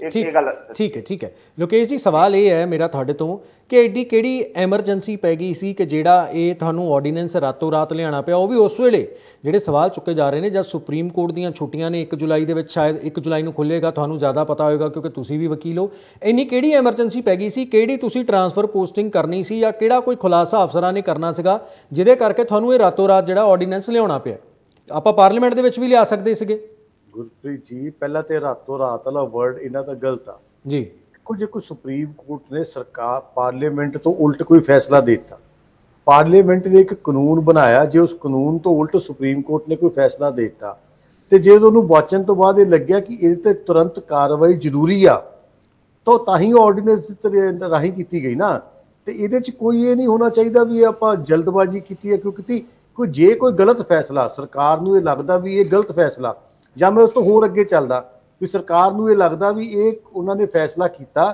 ਵੀ ਉਹ ਇਹ ਚਾਹੁੰਦੇ ਨੇ ਵੀ ਕਲੀਅਰ ਕੱਟ ਆਪਣਾ ਪਾਵਰਸ ਨੂੰ ਡਿਫਾਈਨ ਕਰਤਾ ਜਾਵੇ ਤਾਂ ਸਰਕਾਰ ਨੇ ਜਲਦੀ ਤੋਂ ਜਲਦੀ ਉਹਨੂੰ ਕਿਉਰ ਕੀਤਾ ਜੇ ਆਪਾਂ ਇਹਨਾਂ ਦੇ ਵਰਡ 'ਚ ਵੀ ਮੰਨ ਲਈਏ ਕਿ ਸੁਪਰੀਮ ਕੋਰਟ ਦੇ ਅਸੀਂ ਫੈਸਲੇ ਨੂੰ ਜੇ ਪਾਲਣਾ ਕਰਨੀ ਸੀ ਅਸੀਂ ਜਲਦੀ ਤੋਂ ਜਲਦੀ ਉਹਦੀ ਪਾਲਣਾ ਕਰਕੇ ਟਰਾਂਸਫਰ ਪੋਸਟਿੰਗ ਹਰ ਚੀਜ਼ ਨੂੰ ਇੱਕ ਕੈਟਾਗਰਾਈਜ਼ ਕਰਕੇ ਆਰਡੀਨੈਂਸ ਦੇ ਰਾਹੀਂ ਅਮੈਂਡਮੈਂਟ ਲੈ ਆਂਦੀ ਇਹਦੇ 'ਚ ਗਲਤ ਕੀ ਕੀਤਾ ਲੋਕਾਂ ਦਾ ਜਸਟਿਸ ਜਲਦੀ ਕਰਨ ਦੇ ਵਿੱਚ ਫਾਇਦਾ ਹੁੰਦਾ ਕਿ ਆਪਾਂ ਉਹਨੂੰ 3 ਮਹੀਨੇ ਇਹ ਸੋਚ ਕੇ ਕਰੀਏ ਕਿ ਵੀ 3 ਮਹੀਨੇ ਸੈਸ਼ਨ ਬੁਲਾਵਾਂਗੇ ਫਿਰ ਉੱਤੇ 4 ਦਿਨ ਡਿਬੇਟ ਹੋਊਗੀ ਤੇ ਜਦੋਂ ਕੋਈ ਚੀਜ਼ਾਂ ਦੀ ਐਮਰਜੈਂਸੀ ਦੇ ਵਿੱਚ ਜ਼ਰੂਰਤ ਹੋਵੇ ਜਦੋਂ ਲੱਗੇ ਵੀ ਐਸਾ ਕਰਨਾ ਦੇਸ਼ ਔਰ ਸਰਕਾਰ ਦੇ ਲਈ ਜ਼ਰੂਰੀ ਆ ਤਾਂ ਉਦੋਂ ਆਰਡੀਨੈਂਸ ਦੀ ਪਾਵਰ ਐਕਸਰਸਾਈਜ਼ ਕੀਤੀ ਜਾ ਸਕਦੀ ਔਰ ਪ੍ਰੈਜ਼ੀਡੈਂਟ ਨੂੰ ਅਕੋਰਡ ਕੀਤਾ ਜਦੋਂ ਪ੍ਰੈਜ਼ੀਡੈਂਟ ਆਫ ਇੰਡੀਆ ਨੇ ਉਹਨੂੰ ਅਕੋਰਡ ਕਰ ਦਿੱਤਾ ਤਾਂ ਮੈਨੂੰ ਸਮਝ ਨਹੀਂ ਆਉਂਦੀ ਕਿ ਪਾਸੀ ਜੀ ਨੂੰ ਦਿੱਕਤ ਕੀ ਆ ਹੁਣ ਜਿਹੜੀ ਇਹ ਗੱਲ ਕਰਦੇ ਨੇ ਕਿ ਉਹ ਜੀ ਚੀਫ ਸੈਕਟਰੀ ਤਾਂ ਸੈਂਟਰ ਵੱਲੋਂ ਅਪਾਇੰਟਡ ਆ ਉਹ ਭਾਈ ਸਰਕਾਰ ਦੇ ਵਿੱਚ ਜੋ ਅਪਾਇੰਟਮੈਂਟ ਆਈਏਐਸ ਦੀ ਜੋ ਅਪਾਇੰਟਮੈਂਟ ਦਾ ਪ੍ਰੋਸੀਜਰ ਆ ਉਹ ਰਹਿਣਾ ਵਾ ਜੋ ਆਈਪੀਐਸ ਦਾ ਉਹ ਰਹਿਣਾ ਜੇ ਕੋਈ ਦੂਸਰਾ ਆਫੀਸਰ ਉਹਦਾ ਜੋ ਪ੍ਰੋਸੀਜਰ ਤਾਂ ਪ੍ਰੋਸੀਜਰ ਹੈ ਨਾ ਪਰ ਤੁਹਾਡੇ ਮੁੱਖ ਮੰਤਰੀ ਨੂੰ ਚਾਹੀਦਾ ਕਿ ਜੇ ਆਪਾਂ ਬਿਊਰੋਕ੍ਰੇਸੀ ਨਾਲ ਕੰਮ ਕਰਨਾ ਤਾਂ ਬਿਊਰੋਕ੍ਰੇਸੀ ਨੂੰ ਡਰਾ ਕੇ ਨਹੀਂ ਬਿਊਰੋਕ੍ਰੇਸੀ ਦਾ ਸਾਥ ਲੈ ਕੇ ਕੰਮ ਕਰੀਏ ਕੇਂਦਰ ਦਾ ਸਾਥ ਲੈ ਕੇ ਕੰਮ ਕਰੋ ਰੋਜ਼ ਡਰਾਮੇਬਾਜ਼ੀ ਬੰਦ ਕਰੋ ਇਸ ਡਰਾਮੇਬਾਜ਼ੀ ਦੇ ਨਾਲ ਕੋਈ ਭਲਾ ਨਹੀਂ ਹੋਣਾ ਉਹ ਤੁਹਾਡੀ ਇੱਕ ਮੈਂ ਤੁਹਾਨੂੰ ਗੱਲ ਦੱਸਦਾ ਕਿ ਉਹ ਪੰਜਾਬੀ 'ਚ ਇੱਕ ਕਹਾਵਤ ਆ ਪਾਸੀ ਜੀ ਕਿ ਕਾਠ ਦੀ ਹੱਡੀ ਬਾਰ-ਬਾਰ ਨਹੀਂ ਚੜ੍ਹਦੀ ਇੱਕ ਵਾਰੀ ਗੁੰਮਰਾਹ ਕਰ ਲੂੰਗੇ 2 ਵਾਰੀ ਗੁੰਮਰਾਹ ਕਰ ਲੂੰਗੇ ਅਖੀਰ ਲੋਕਾਂ ਨੂੰ ਪਤਾ ਲੱਗ ਜਾਂਦਾ ਕਿ ਯਾਰ ਇਹਨਾਂ ਦਾ ਕੰਮ ਹੀ ਤਮਾਸ਼ਾ ਕਰਨਾ ਆ ਹੋਰ ਕੁਝ ਨਹੀਂ ਆ ਔਰ ਜਿਹੜੀ ਗੱਲਾਂ ਕਰਦੇ ਹੋ ਨਾ ਵੀ ਅਸੀਂ ਇਹ ਨਹੀਂ ਉਹ ਜੀ ਲਾਲੂ ਯਾਦਵ ਨਾਲ ਸਟੇਜ ਸ਼ੇਅਰ ਕਰਨ 'ਚ ਕੋਈ ਗੁਨਾਹ ਨਹੀਂ ਤਾਂ ਆਪਣਾ ਰਾਮਲੀਲਾ ਮੈਦਾਨ ਵਾਲੇ ਕੱਢ ਕੇ ਦੇਖ ਲਓ ਕੇਜਰੀਵਾਲ ਸਾਹਿਬ ਦੇ ਭਾਸ਼ਣ ਕੱਢ ਕੇ ਦੇਖੋ ਮੈਂ ਨਾ ਗਾੜੀ ਲੂੰਗਾ ਨਾ ਲੈਣੇ ਦੂੰਗਾ ਅੱਜ ਕਿੰਨੀ ਸਿਕਿਉਰਿਟੀ 'ਚ ਘੁੰਮਦੇ ਨੇ ਕਿੱਥੇ ਗਈ ਉਹ ਨੀਲੀ ਵੈਗਨਾਰ ਕਿੱਥੇ ਗਈ ਉਹ ਗੱਡੀਆਂ ਕਿਉਂ ਤੁਸੀਂ ਆਪਣਾ ਸਰਕਾਰੀ ਪੱਤਾ ਨਹੀਂ ਦਿਖਾਉਂਦੇ ਲੋਕਾਂ ਨੂੰ ਇਹ ਗੱਲਾਂ ਜੋ ਤੁਸੀਂ ਕਹੀਆਂ ਠੀਕ ਹੈ ਨਾਰੰਗ ਸਾਹਿਬ ਠੀਕ ਹੈ ਸੋਸ਼ਲ ਮੀਡੀਆ 'ਚ ਨੇ ਨੀਲੀ ਵੈਗਨਾਰ ਤਾਂ ਲੁਪਤ ਹੋ ਗਈ ਕਿੱਥੇ ਗਈ ਤੁਹਾਡੀ ਇਮਾਨਦਾਰੀ ਠੀਕ ਹੈ ਸਰ ਨਾਰੰਗ ਸਾਹਿਬ ਉਹਨਾਂ ਦਾ ਜਵਾਬ ਹੈ ਪਾਸੀ ਸਾਹਿਬ ਸਵਾਲ ਇਹ ਹੈ ਉਹ ਤਾਂ ਸਿੱਧਾ ਜਵਾਬ ਇਹ ਬੀਜੇਪੀ ਵੱਲੋਂ ਵੀ ਕਿਹਾ ਜਾ ਰਿਹਾ ਆਪਾਂ ਬੀਜੇਪੀ ਦੇ ਹੋਰ ਬੁਲਾਰਿਆਂ ਨੂੰ ਵੀ ਮੈਂ ਸਵੇਰ ਦੇ ਉਹਨਾਂ ਦੇ ਬਿਆਨ ਜੋ ਹੈ ਸੁਣ ਰਿਹਾ ਸੀਗਾ ਉਹ ਕਹਿ ਰਹੇ ਠੀਕ ਹੈ ਕੇਂਦਰ ਸਰਕਾਰ ਨੂੰ ਅਜਿਹਾ ਲੱਗਿਆ ਕਿ ਸਾਨੂੰ ਹੁਣ ਇਸ ਵੇਲੇ ਕਰਨਾ ਚਾਹੀਦਾ ਇਹ ਕੰਮ ਜੋ ਹੈ ਆਰਡੀਨੈਂਸ ਲਿਆਉਣਾ ਚਾਹੀਦਾ ਤਾਂ ਕਿ ਜਿਹੜੇ ਵੀ ਕੋਈ ਕੰਮ ਨੇ ਲੋਕਾਂ ਦੇ ਜਾਂ ਅਫਸਰਸ਼ਾਹੀ ਉਹ ਪ੍ਰਭਾਵਿਤ ਨਾ ਹੋਏ ਤਾਂ ਇਸ ਦੇ ਨਾਲ ਸਰਕਾਰ ਦੇ ਉੱਤੇ ਕੀ ਅਸਰ ਪੈ ਗਿਆ ਕਿਉਂਕਿ ਉਹ ਇਹ ਵੀ ਇਲਜ਼ਾਮ ਲਗਾ ਰਹੇ ਨੇ ਕਿ ਦਬਕੇ ਮਾਰਨੇ ਸ਼ੁਰੂ ਕਰ ਦਿੱਤੇ ਸੀ 11 ਮਈ ਤੋਂ ਬਾਅਦ ਜਦੋਂ ਇਹ ਫੈਸਲਾ ਆਇਆ ਤੁਸੀਂ ਅਫਸਰਾਂ ਨੂੰ ਦਿੱਲੀ ਦੇ ਵਿੱਚ ਧਮਕਾਉਣਾ ਸ਼ੁਰੂ ਕਰ ਦਿੱਤਾ ਅਫਸਰਾਂ ਦੇ ਉੱਤੇ ਪ੍ਰੈਸ਼ਰ ਪਾਉਣਾ ਸ਼ੁਰੂ ਕਰ ਦਿੱਤਾ ਗੁਰਪ੍ਰੀਤ ਜੀ ਅਗਰ ਸਾਡੀ ਸਰਕਾਰ ਨੇ ਜਾਂ ਚੀਫ ਮਿਨਿਸਟਰ ਸਾਹਿਬ ਨੇ ਇਹ ਕਿਹਾ ਕਿ ਭਾਈ ਹੁਣ ਤੁਹਾਨੂੰ ਤੇਜ਼ੀ ਨਾਲ ਕੰਮ ਕਰਨਾ ਪਏਗਾ ਲੋਕਾਂ ਨੂੰ ਸਹੂਲਤਾਂ ਜਿਹੜਾ ਹੈ ਰੁਕਾਵਟਾਂ ਅਸੀਂ ਨਹੀਂ ਆਉਣ ਦੇਣੀਆਂ ਤਾਂ ਕਿਆ ਇਹ ਦਬਕੇ ਮਾਰਨਾ ਹੋ ਗਿਆ ਅਗਰ ਸਰਕਾਰ ਨੇ ਇਹ ਕਿਹਾ ਕਿ ਅਸੀਂ ਜਿਹੜੇ ਰੁਕਾਵਟਾਂ ਪਾਉਣ ਵਾਲੇ ਅਫਸਰ ਹੈ ਉਹਨਾਂ ਨੂੰ ਪਿੱਛੇ ਕਰਾਂਗੇ ਜਿਹੜੇ ਵਿਕਾਸ ਦੇ ਕੰਮਾਂ ਵਿੱਚ ਯੋਗਦਾਨ ਪਾਉਣ ਵਾਲੇ ਅਫਸਰ ਹੈ ਉਹਨਾਂ ਨੂੰ ਅੱਗੇ ਕਰਾਂਗੇ ਕੀ ਇਹ ਦਬਕਾ ਮਾਰਨਾ ਆ ਗਿਆ ਤੀਜੀ ਚੀਜ਼ ਇਹਨਾਂ ਨੇ ਕਿਹਾ ਜੀ ਕਿ ਜਦੋਂ ਤੋਂ ਇਹ ਪਾਰਟੀ ਆਈ ਹੈ ਪਹਿਲਾਂ ਸਾਰਾ ਕੁਝ ਠੀਕ ਚੱਲਦਾ ਸੀ ਇਹ ਸੱਚ ਹੈ ਪਹਿਲਾਂ ਆਪਸ 'ਚ ਮਿਲੀ ਭੁਗਤ ਦਾ ਇਹਨਾਂ ਦਾ ਜਿਹੜਾ ਹੈ ਨਾ ਰਾਜ ਇੱਕ ਦੂਜੇ ਦੇ ਸਾਂਝੇ ਹੋ ਕੇ ਠੀਕ ਚੱਲਦਾ ਸੀ ਜਦੋਂ ਦੀ ਆਮ ਆਦਮੀ ਪਾਰਟੀ ਆਈ ਹੈ ਇਹਨਾਂ ਦੇ ਪਰਦੇ ਖੁੱਲ ਰਹੇ ਹੈ ਹੁਣ ਚੌਥੀ ਚੀਜ਼ ਇੱਕ ਚੀਜ਼ ਕੁਐਸਚਨ ਕੀ ਹੈ ਜੀ ਕਿਆ ਸੁਪਰੀਮ ਕੋਰਟ ਦੇ ਕੌਂਸਟੀਟਿਊਸ਼ਨ ਬੈਂਚ ਦੇ ਫੈਸਲੇ ਦਾ ਇਹ ਲੋਕ ਮਜ਼ਾਕ ਬਣਾ ਰਹੇ ਹੈ ਉਹ ਸਹੀ ਹੈ ਕੁਐਸਚਨ ਇਹ ਹੈ ਕਿਆ ਸੁਪਰੀਮ ਕੋਰਟ ਦੇ ਵਿੱਚ ਇਹ ਕਹਿੰਦੇ ਆ ਜੀ ਅਸੀਂ ਰਿਵਿਊ ਪਟੀਸ਼ਨ ਫਾਈਲ ਕਰਤੀ, ਜੀ। ਤਾਂ ਕਿਆ ਸੁਪਰੀਮ ਕੋਰਟ ਦੇ ਫੈਸਲੇ ਤੱਕ ਉਹਨੂੰ ਇੰਤਜ਼ਾਰ ਨਹੀਂ ਕਰਨਾ ਚਾਹੀਦਾ ਸੀ? ਉਸ ਤੋਂ ਪਹਿਲਾਂ ਆਰਡੀਨੈਂਸ ਜਾਰੀ ਕਰਨਾ ਕਿਆ ਠੀਕ ਹੈ? ਕੁਐਸਚਨ ਇਹ ਹੈ। ਬਦਲਦੇ ਕਿੱਥੇ ਆ? ਕਦੇ ਲਾਲੂ ਪ੍ਰਸਾਦ ਯਾਦਵ, ਕਦੇ ਪੰਜਾਬ ਦਾ। ਅਗਰ ਪੰਜਾਬ ਦੇ ਗਵਰਨਰ ਦੀ ਇਹ ਗੱਲ ਕਰਦੇ ਆ ਤਾਂ ਸੁਪਰੀਮ ਕੋਰਟ ਨੇ ਜਦੋਂ ਪੰਜਾਬ ਦੇ ਗਵਰਨਰ ਨੇ ਕਿਹਾ ਸੀ ਕਿ ਮੈਂ ਇਹ ਜਿਹੜਾ ਸੈਸ਼ਨ ਨਹੀਂ ਬੁਲਾਉਣ ਦੇਣਾ, ਕੈਂਸਲ ਕਰਤਾ ਸੀ, ਸੁਪਰੀਮ ਕੋਰਟ ਨੇ ਬਦਵਾਇਆ ਸੀ, ਉਸ ਤੋਂ ਬਾਅਦ ਠੰਡੇ ਪਏ ਸੀ। ਕਿਆ ਮੈਨੂੰ ਇੱਕ ਚੀਜ਼ ਦੱਸੋ, ਸੁਪਰੀਮ ਕੋਰਟ ਦੀ ਕੋਈ ਮਰਿਆਦਾ ਹੀ ਨਹੀਂ? ਕਿਆ ਸੁਪਰੀਮ ਕੋਰਟ ਦੇ ਫੈਸਲਿਆਂ ਨੂੰ ਤੁਸੀਂ ਕਦੇ ਵੀ ਇੰਨਾ ਛਿੰਨ ਬਿੰਨ ਕਰ ਸਕਦੇ ਹੋ? ਫਿਰ ਇਸ ਬੀਜੇਪੀ ਨੇ ਹਮੇਸ਼ਾ ਹੀ ਕਾਂਗਰਸ ਦੇ ਲਿਆਂਦੇ ਆਰਡੀਨੈਂਸਿਸ ਦਾ ਵਿਰੋਧ ਕਿਉਂ ਕੀਤਾ?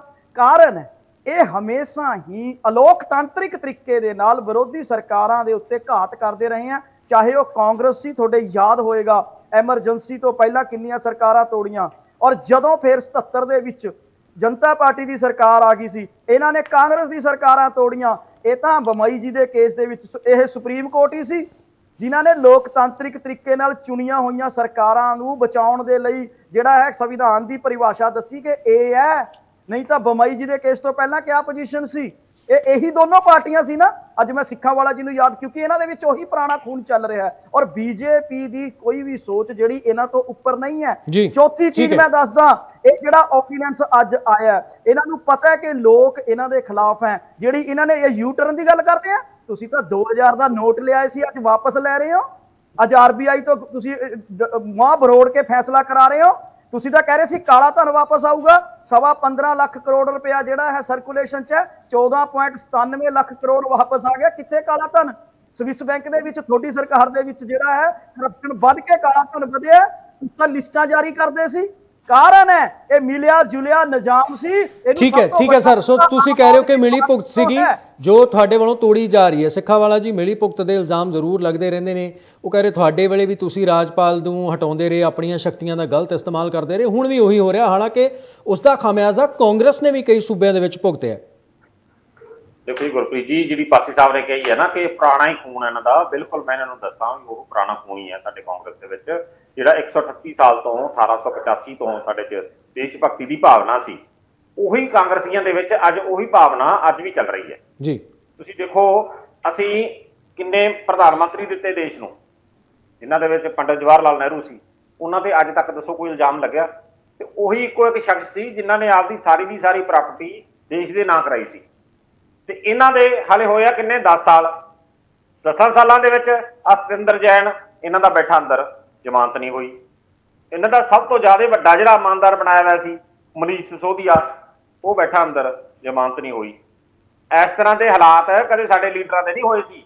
ਫਿਰ ਇਹਨਾਂ ਦਾ ਉਹ ਅਮਾਨਤੁੱਲਾ, ਇੱਕ ਸੁਕੇਸ਼ ਚੰਦਰ ਠੱਗ ਜਿਹਨੇ 200 ਕਰੋੜ ਦੀ ਠੱਗੀ ਮਾਰੀ ਹੈ ਆਪਣੇ ਰਣਬੈਕਸੀ ਵਾਲਿਆਂ ਨਾਲ, ਉਹ 'ਚੋਂ 50 ਕਰੋੜ ਨੇ ਇਹਨੂੰ ਦਿੱਤਾ ਕੇਜਰੀਵਾਲ ਨੂੰ। ਫਿਰ ਕੇਜਰੀਵਾਲ ਖੁਦ ਸ਼ਰਾਬ ਘੁਟਾਲੇ ਦੇ ਵਿੱਚ, ਤੇ ਨਾਲ ਪੰਜਾਬ ਦੇ ਵਿੱਚ ਵੀ ਜਿਹੜਾ ਪੰਜਾਬ ਦਾ ਸ਼ਰਾਬ ਘੁਟਾਲਾ ਵੀ ਇਹਦੇ ਵਿੱਚ ਸ਼ਾਮਲ ਹੈ। ਇਹ ਤੁਸੀਂ ਦੇਖੋ ਜੇ ਇਹਦੇ ਵਿੱਚ ਵੀ ਇਹਨਾਂ ਨੇ ਇੱਕ ਫਿਰ MOU ਕੀਤਾ ਹੋਇਆ, ਨੌਲੇਜ ਸ਼ੇਅਰਿੰਗ MOU। ਸਾਰੇ ਪੰਜਾਬ ਦੇ ਜਿਹੜੇ IAS ਅਫੀਸਰ ਆ ਉਹਨਾਂ ਨੂੰ ਕੇਜਰੀਵਾਲ ਉੱਥੇ ਬੁਲਾਉਂਦਾ। ਇਹਨਾਂ ਨੇ ਤਾਂ ਕਾਨੂੰਨ ਨੂੰ ਤਾਂ ਛਿੱਕੇ ਟੰਗਿਆ ਹੋਇਆ ਬਿਲਕੁਲ। ਜਿਹੜੀ ਪੰਜਾਬ ਦੀ ਸਰਕਾਰ ਹੈ ਉਹਨਾਂ ਨੇ ਸਹੁੰ ਖਾਧੀ ਵੀ ਆ ਅਹੁਦਾ ਤੇ ਸਰਕਾਰੀ ਭੇਦ ਗੁਪਤ ਰੱਖਣ ਦੀ। ਸਹੁੰ ਖਾਂਦੀ ਕਿ ਨਹੀਂ ਸਰਕਾਰ? ਜੀ ਜੀ ਬਿਲਕੁਲ ਖਾਂਦੇ। ਦਰਸ਼ਕਾਂ ਨੂੰ ਸਮਝ ਆ ਜੇ, ਅਹੁਦਾ ਤੇ ਸਰਕਾਰੀ ਭੇਦ ਗੁਪਤ ਰੱਖਣ ਦੀ ਸਹੁੰ ਖਾਣ ਤੋਂ ਬਾਅਦ MOU ਕਰ ਲਿਆ ਕਿ ਦਿੱਲੀ ਦਾ ਮੁੱਖ ਮੰਤਰੀ ਸਾਡੇ ਕਿਸੇ ਵੀ ਮੰਤਰੀ ਨੂੰ, ਸੈਕਟਰੀ ਨੂੰ ਫਾਈਲਾਂ ਸਮੇਤ ਬੁਲਾ ਸਕਦਾ। ਫਿਰ ਅਹੁਦਾ ਤੇ ਸਰਕਾਰੀ ਭੇਦ ਗੁਪਤ ਕਿਵੇਂ ਰਹਿ ਗਿਆ? ਜੇ ਦਿੱਲੀ ਦੇ ਮੁੱਖ ਮੰਤਰੀ ਨੇ ਸਾਰਾ ਕੁਝ ਦੇਖ ਲਿਆ ਸਾਡਾ, ਅਹੁਦਾ ਤੇ ਸਰਕਾਰੀ ਭੇਦ ਗੁਪਤ ਕਿਵੇਂ ਰਹਿ ਗਿਆ? ਸੋ ਇਹ ਤਾਂ ਗੁੰਮਰਾਹ ਕਰਦੇ ਜੀ, ਕਾਨੂੰਨ ਨੂੰ ਆਪਦੇ ਹੱਥ ਵਿੱਚ ਲੈਂਦੇ ਆ, ਗੱਲ ਤੇ ਡਰਾਮੇਬਾਜ਼ੀ ਕਰਦੇ ਆ। ਤੇ ਜਿਹੜੀਆਂ ਗੱਲਾਂ ਅਸਲ ਦੇ ਵਿੱਚ ਜਿਹੜੀ ਰਾਜਨੀਤੀ ਹੈ ਉਹ ਲੋਕ ਸੇਵਾ ਹੈ। ਤੇ ਲੋਕ ਸੇਵਾ ਤੋਂ ਬਦਲ ਕੇ ਇਹਨਾਂ ਨੇ ਜਿਹੜੇ ਪੋਲੀਟੀਕਲ ਬੰਦੇ ਆ ਉਹਨਾਂ ਨੂੰ ਮਜ਼ਾਕ ਬਣਾਤਾ। ਚੋਰ ਚੋਰ ਚੋਰ ਚੋਰ ਕਹਿ ਕੇ ਇਹ ਸਾਰੇ ਲੋਕਾਂ ਨੂੰ, ਪੋਲੀਟੀਕਲ ਬੰਦਿਆਂ ਨੂੰ, ਵਿੱਚ ਇਹਨਾਂ ਨੂੰ ਲੋਕੀ ਚੋਰ ਸਮਝਣ ਲੱਗ ਪਏ। ਇਹਨਾਂ ਨੇ ਪਰਿਭਾਸ਼ਾ ਬਦਲਤੀ ਰਾਜਨੀਤੀ ਦੀ, ਇਹਦੇ 'ਚ ਕੋਈ ਸ਼ੱਕ ਵਾਲੀ ਗੱਲ ਨਹੀਂ। ਤੇ ਸਾਰਿਆਂ ਨੂੰ ਚੋਰ, ਹੁਣ ਇਹਨਾਂ ਦੇ ਸਭ ਤੋਂ ਜ਼ਿਆਦਾ ਤੁਸੀਂ ਦੇਖੋ ਹਲੇ ਪੰਜਾਬ ਦੇ ਵਿੱਚ ਸਰਕਾਰ ਬਣੀ ਨੂੰ 1 ਸਾਲ ਹੋਇਆ ਜੀ, 3 ਤਾਂ ਸਿਹਤ ਮੰਤਰੀ ਬਦਲੇ ਗਏ। 5 ਸਾਲਾਂ ਵਾਸਤੇ ਸਰਕਾਰ ਬਣਦੀ ਹੈ ਤੇ 3 ਸਿਹਤ ਮੰਤਰੀ। ਫਿਰ ਇੱਕੋ ਇੱਕ ਸਾਡੀ ਜਿਹੜੀ ਯੂਨੀਵਰਸਿਟੀ ਹੈ, ਮੈਡੀਕਲ ਯੂਨੀਵਰਸਿਟੀ, ਉਹਦਾ ਵਾਈਸ ਚਾਂਸਲਰ ਨਹੀਂ ਲਾ ਸਕੇ। ਇਹ ਕੱਲੀਆਂ ਗੱਲਾਂ ਮਾਰਨ ਵਾਲੇ ਹੈ, ਥਿਓਰੀ ਦੀਆਂ ਕਿਤਾਬਾਂ ਹੈ, ਪ੍ਰੈਕਟੀਕਲ ਕੁਛ ਨਹੀਂ। ਕੱਲਾ ਬਸ ਜੇ ਕੋਈ ਗੱਲ ਹੁੰਦੀ ਹੈ, ਹੁਣ ਠੀਕ ਹੈ ਸਰ, ਠੀਕ ਹੈ, ਕੋਰਟ ਦਾ ਫੈਸਲਾ ਹੈ, ਉਹਨੂੰ ਸਹੀ ਢੰਗ ਦੇ ਨਾਲ ਉੱਥੇ ਲਾਗੂ ਕਰਵਾਉਣਾ ਚਾਹੀਦਾ ਸੀ, ਨਾ ਕਿ ਬਹਿ ਕੇ ਪ੍ਰੈਸ ਕਾਨਫਰੰਸਾਂ ਕਰਕੇ ਰੌਲਾ ਪਾਓ ਤੇ ਲੋਕਾਂ ਨੂੰ ਗੁੰਮਰਾਹ ਕਰੋ। ਠੀਕ ਹੈ ਸਰ, ਮੈਂ ਮਾਫੀ ਚਾਹਾਂਗਾ ਤੁਹਾਡੇ ਤੋਂ, ਸਮਾਂ ਇਜਾਜ਼ਤ ਨਹੀਂ ਦਿੰਦਾ। ਪਾਸੀ ਜੀ, ਨਾਰੰਗ ਜੀ ਤੇ ਸਿੱਖਾਂਵਾਲਾ ਜੀ, ਤੁਸੀਂ ਸਾਡੇ ਨਾਲ ਇਸ ਚਰਚਾ ਦੇ ਵਿੱਚ ਜੁੜੇ। ਸੋ ਕੁੱਲ ਮਿਲਾ ਕੇ ਦੇਖਿਆ ਜਾਵੇ ਤਾਂ ਗੱਲ ਇਹੀ ਕਹੀ ਜਾ ਰਹੀ ਹੈ ਕਿ ਕੇਂਦਰ ਸਰਕਾਰ ਨੂੰ, ਆਮ ਆਦਮੀ ਪਾਰਟੀ ਇਹ ਕਹਿ ਰਹੀ ਹੈ ਕਿ ਕੇਂਦਰ ਸਰਕਾਰ ਨੂੰ ਇੰਤਜ਼ਾਰ ਕਰ ਲੈਣਾ ਚਾਹੀਦਾ ਸੀਗਾ। ਜੇ ਆਰਡੀਨੈਂਸ ਹੀ ਲਿਆਉਣਾ ਸੀਗਾ ਤਾਂ ਪਾਰਲੀਮੈਂਟ ਸੈਸ਼ਨ ਦੇ ਵਿੱਚ ਲਿਆਂਦਾ ਜਾ ਸਕਦਾ ਸੀਗਾ। ਜਦਕਿ ਬੀਜੇਪੀ ਦੇ ਵੱਲੋਂ ਦੀ ਇਹ ਕਿਹਾ ਜਾ ਰਿਹਾ ਹੈ ਕਿ ਜਿਹੜਾ ਆਰਡੀਨੈਂਸ ਹੈ ਕੇਂਦਰ ਸਰਕਾਰ ਨੂੰ ਲੱਗਿਆ ਕਿ ਇਸ ਵੇਲੇ ਜ਼ਰੂਰਤ ਹੈ, ਐਮਰਜੈਂਸੀ ਹੈ, ਜਿਹੜੇ ਕੰਮ ਨੇ ਉਹ ਰੁਕ ਨਾ ਜਾਣ, ਇਸ ਲਈ ਲਿਆਂਦਾ ਗਿਆ। ਹਾਲਾਂਕਿ ਕਾਂਗਰਸ ਦੇ ਵੱਲੋਂ ਦੀ ਇਹ ਕਿਹਾ ਜਾ ਰਿਹਾ ਹੈ ਕਿ ਜਾਣ ਬੁੱਝ ਕੇ ਜੋ ਹੈ ਇਹ ਵਿਵਾਦ ਕ੍ਰੀਏਟ ਕੀਤਾ ਜਾ ਰਿਹਾ, ਬਾਕੀ ਮੁੱਦਿਆਂ ਤੋਂ ਧਿਆਨ ਜੋ ਹੈ ਉਹ ਭਟਕਾਉਣ ਦੇ ਲਈ। ਖੈਰ, ਹੁਣ ਦੇਖਣਾ ਹੋਵੇਗਾ ਕਿ ਆਉਣ ਵਾਲੇ ਦਿਨਾਂ ਦੇ ਵਿੱਚ ਲੜਾਈ ਜਦੋਂ ਸੁਪਰੀਮ ਕੋਰਟ ਦੇ ਵਿੱਚ ਪਹੁੰਚੇਗੀ, ਜਾਂ ਫਿਰ ਇਹ ਮਾਮਲਾ ਕਹਿ ਰਹੀ ਕਿ ਸੁਪਰੀਮ ਕੋਰਟ ਦੇ ਵਿੱਚ ਪਹੁੰਚੇਗਾ, ਤਾਂ ਸੁਪਰੀਮ ਕੋਰਟ ਇਸ ਦੇ ਵਿੱਚ ਕੀ ਕੁਝ ਫੈਸਲਾ ਜੋ ਹੈ ਉਹ ਸੁਣਾਉਂਦਾ ਤੇ ਕਿਸ ਦੇ ਹੱਕ ਦੇ ਵਿੱਚ ਸੁਣਾਉਂਦਾ। ਫਿਲਹਾਲ ਦੇ ਲਈ ਇੰਨਾ ਹੀ, ਮੈਨੂੰ ਦਿਓ ਇਜਾਜ਼ਤ, ਧੰਨਵਾਦ।